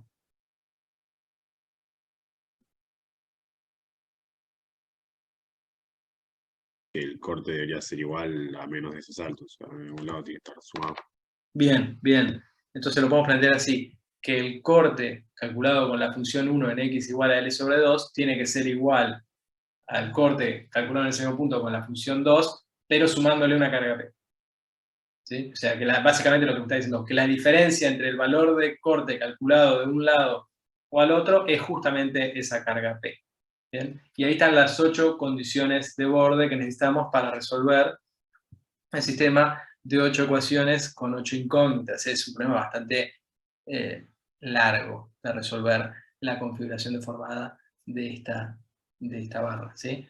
Pero estas relaciones diferenciales nos dan una buena idea un poco del comportamiento. Ahora vamos a trazar de forma cualitativa la configuración deformada, sus giros, sus momentos y sus cortes correspondientes, lo cual es de mucha utilidad. Y en particular, habitualmente lo que nosotros hacemos no es calcular la función analítica que describe la deformada, porque implica resolver todo esto, sino que calculamos algunos puntos críticos, ¿sí? Y de esa manera podemos después trazar los diagramas de corrimiento correspondientes. Pero bueno, veamos este caso particular entonces. Y tratemos de trazar a mano alzada, sin hacer cuentas, el diagrama de corrimientos verticales, el diagrama de giros, el diagrama de momentos y el diagrama de corte. ¿Bien? A mí esto me trae a hace varios años resolviendo el parcial de análisis 1 en el playón de Ciudad Universitaria, que nos tomaban ejercicios de dibujar en función de las relaciones diferenciales, distintas funciones y demás, solo que en este caso lo que hay es una carga, o sea, una razón física para hacerlo, que es la relación justamente que existe entre la configuración deformada de una barra, sus giros, sus movimientos, sus cortes. Así que tiene hasta un poco más de interés. ¿Por dónde les gustaría empezar?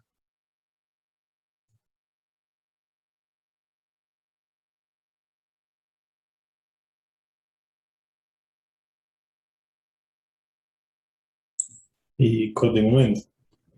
Bueno, a ver, es hiperestático, así que en el fondo no podríamos resolverlo, pero sí podemos tener intuitivamente más o menos el corte cómo va a ser, por ejemplo.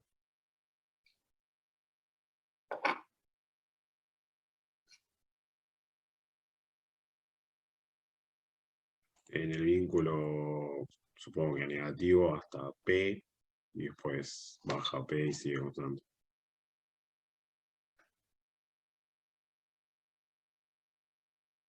Algo así decís. Claro. ¿Cuál de los dos va a ser más grande? ¿El que está a la izquierda o el que está a la derecha?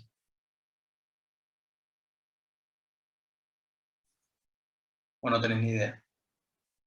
Es una opción. El de la izquierda por el momento, supongo. O sea, cuando hagas sumatorio de momento desde Sí, que el de la izquierda. En realidad, ¿sabes con qué tiene que ver? Si miras el segmento de la izquierda y el segmento de la derecha, ¿cuál de los dos te da la sensación de que es más difícil de deformar? el de la izquierda. El de la izquierda, porque está ya además impedido el giro, no solo el desplazamiento. Y nosotros ya lo veníamos hablando, muchas veces lo tiramos, si quieren, que las partes más rígidas de una estructura se llevan la mayor parte de carga. Que es una manera también de pensarlo, es, imagínense que yo quiero empujar a dos de ustedes, uno hace mucha fuerza para impedirlo y el otro, nada, está volviendo mirando el teléfono, toda esa reacción se la toma el que está atento a que yo no los empuje, el que está mirando el teléfono está re tranquilo. Sí, siempre la parte más rígida es la que opone más resistencia a la deformación, es la que se lleva más carga también. Entonces, para exagerarlo, podemos plantear algo así. ¿Cómo sería el diagrama de momentos correspondiente?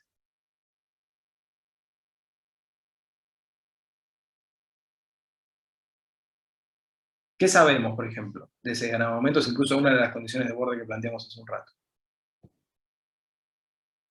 Es 0 en el vínculo. Es 0 acá a la derecha. En coincidencia con la carga P, ¿va a ser positivo o va a ser negativo?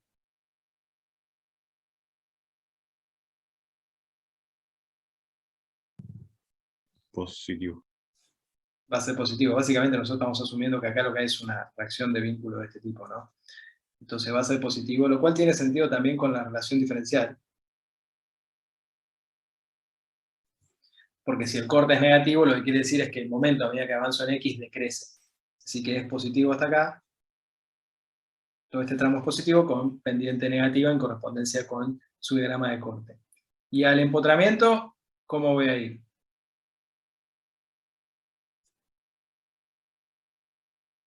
Por acá, por acá, por acá. Como el primero que dibujaste. Como el primero. Sí, o sea, momento distinto de cero y positivo. Así. ¿Están todos de acuerdo? No, para mí sería el tercero porque el corte es más grande. Entonces va a tener mayor pendiente. Bien, bien. Efectivamente. Y ahora después vamos a ver, si me bancan un rato, otra razón por la cual eso tiene que ser así, pero es verdad. Como el corte es más grande, y por eso también habíamos hecho énfasis en eso, esta pendiente tiene que ser mayor que la del segundo tramo, y por lo tanto, como que vence, le gana, es más grande el cambio de momento en esta parte que en esa otra. Así que lo que voy a tener es un pequeño tramo de momento negativo. ¿Sí? Bien, Una pregunta. sí. Ese M que está ahí, ¿no tendría que ser más grande que el que está, digamos, o sea, el valor máximo, digo? El valor máximo más grande en el momento que en el centro del tramo. Claro, porque... No, parece que estoy relacionando cosas distintas. No, no dije, no dije. Tendría que hacer la cuenta, la verdad no me acuerdo bien cómo da. Puede ser que sean de orden de magnitud hasta bastante parecido, te digo. Después tenemos pues, un diagrama mejor, no recuerdo ahora cómo tiene que dar, sinceramente. Lo que sí tiene que ser es que esto tiene que ser más grande que esto. Eso sí. ¿Está bien? Teniendo en cuenta el diagrama de corte que está abajo.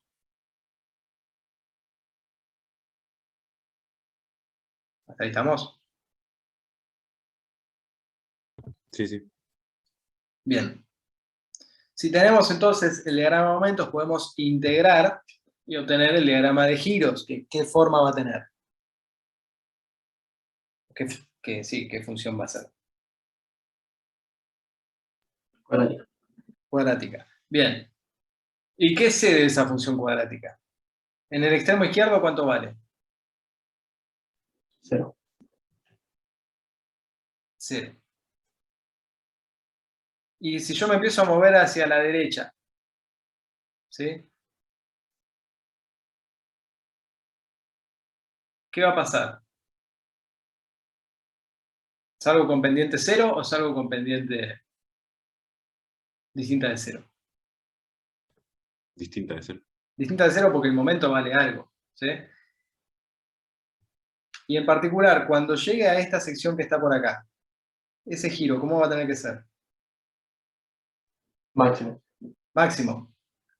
Entonces, básicamente lo que vamos a tener es algo así. ¿Sí?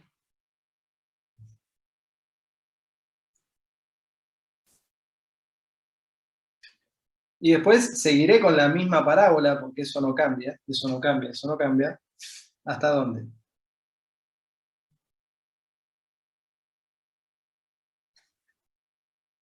Hasta que cambia la función momento.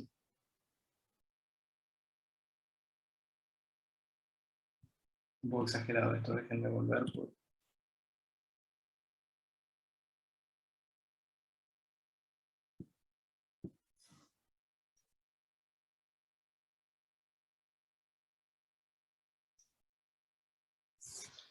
Ahora lo vamos a tener mejor dibujado, ¿sí?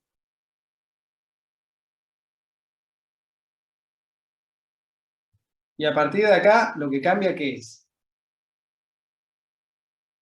La pendiente. La concavidad. Efectivamente. Y cuando llegue a este punto, ¿cómo va a tener que ser la pendiente del giro?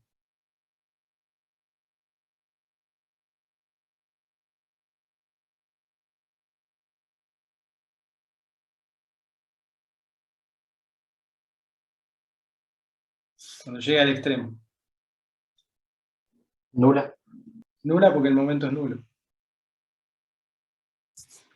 Y entonces ahí tengo una especie de diagrama de giros correspondiente a esta barra. Y el diagrama de desplazamientos, este lo podríamos, yo hubiera arrancado con él en realidad, porque me siento bastante más cómodo para dibujar desplazamientos que otra cosa. ¿Cómo sería el diagrama de corrimientos de una barra empotrada apoyada?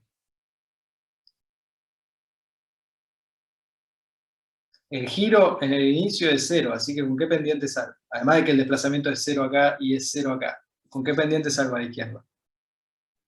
Cero. Nula. Con pendiente nula, con pendiente nula, con pendiente nula.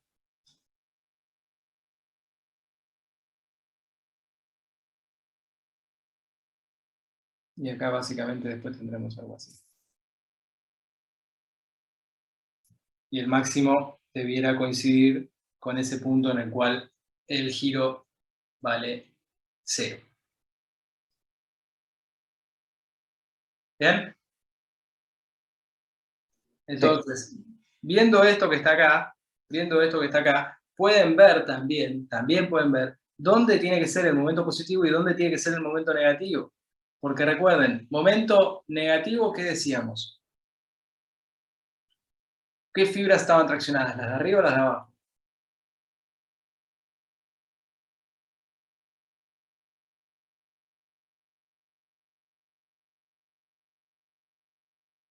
Para el momento negativo, ¿qué fibras traccionó? ¿Arriba o abajo?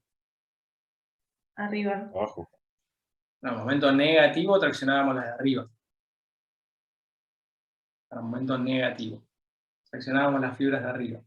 Si se fijan en este primer tramo, vamos a dejarlo en otro color, en este primer tramo, las fibras que están traccionándose son las de arriba. Y cuando el momento pasa a ser positivo, se empiezan a traccionar las fibras de abajo, que es el tramo que quedó en rojo. ¿Sí? Los corrimientos son siempre positivos, pero sí cambia cuáles son las fibras que se están traccionando según el signo del momento. Bueno, se nos pasó un rato de tiempo, un rato largo de tiempo. Hasta acá llegamos entonces con esta introducción y ahora vamos a hacer dos ejemplos, pero ejemplos de trabajo virtual, ¿sí? Uno es un poquito más largo que el otro, así que supongo que tendremos igual un buen rato para mesas. ¿Alguna duda hasta acá? No, por menos. Bueno, entonces hagamos un corte, nos vemos y 20, 11 y 20. Dale. Vale.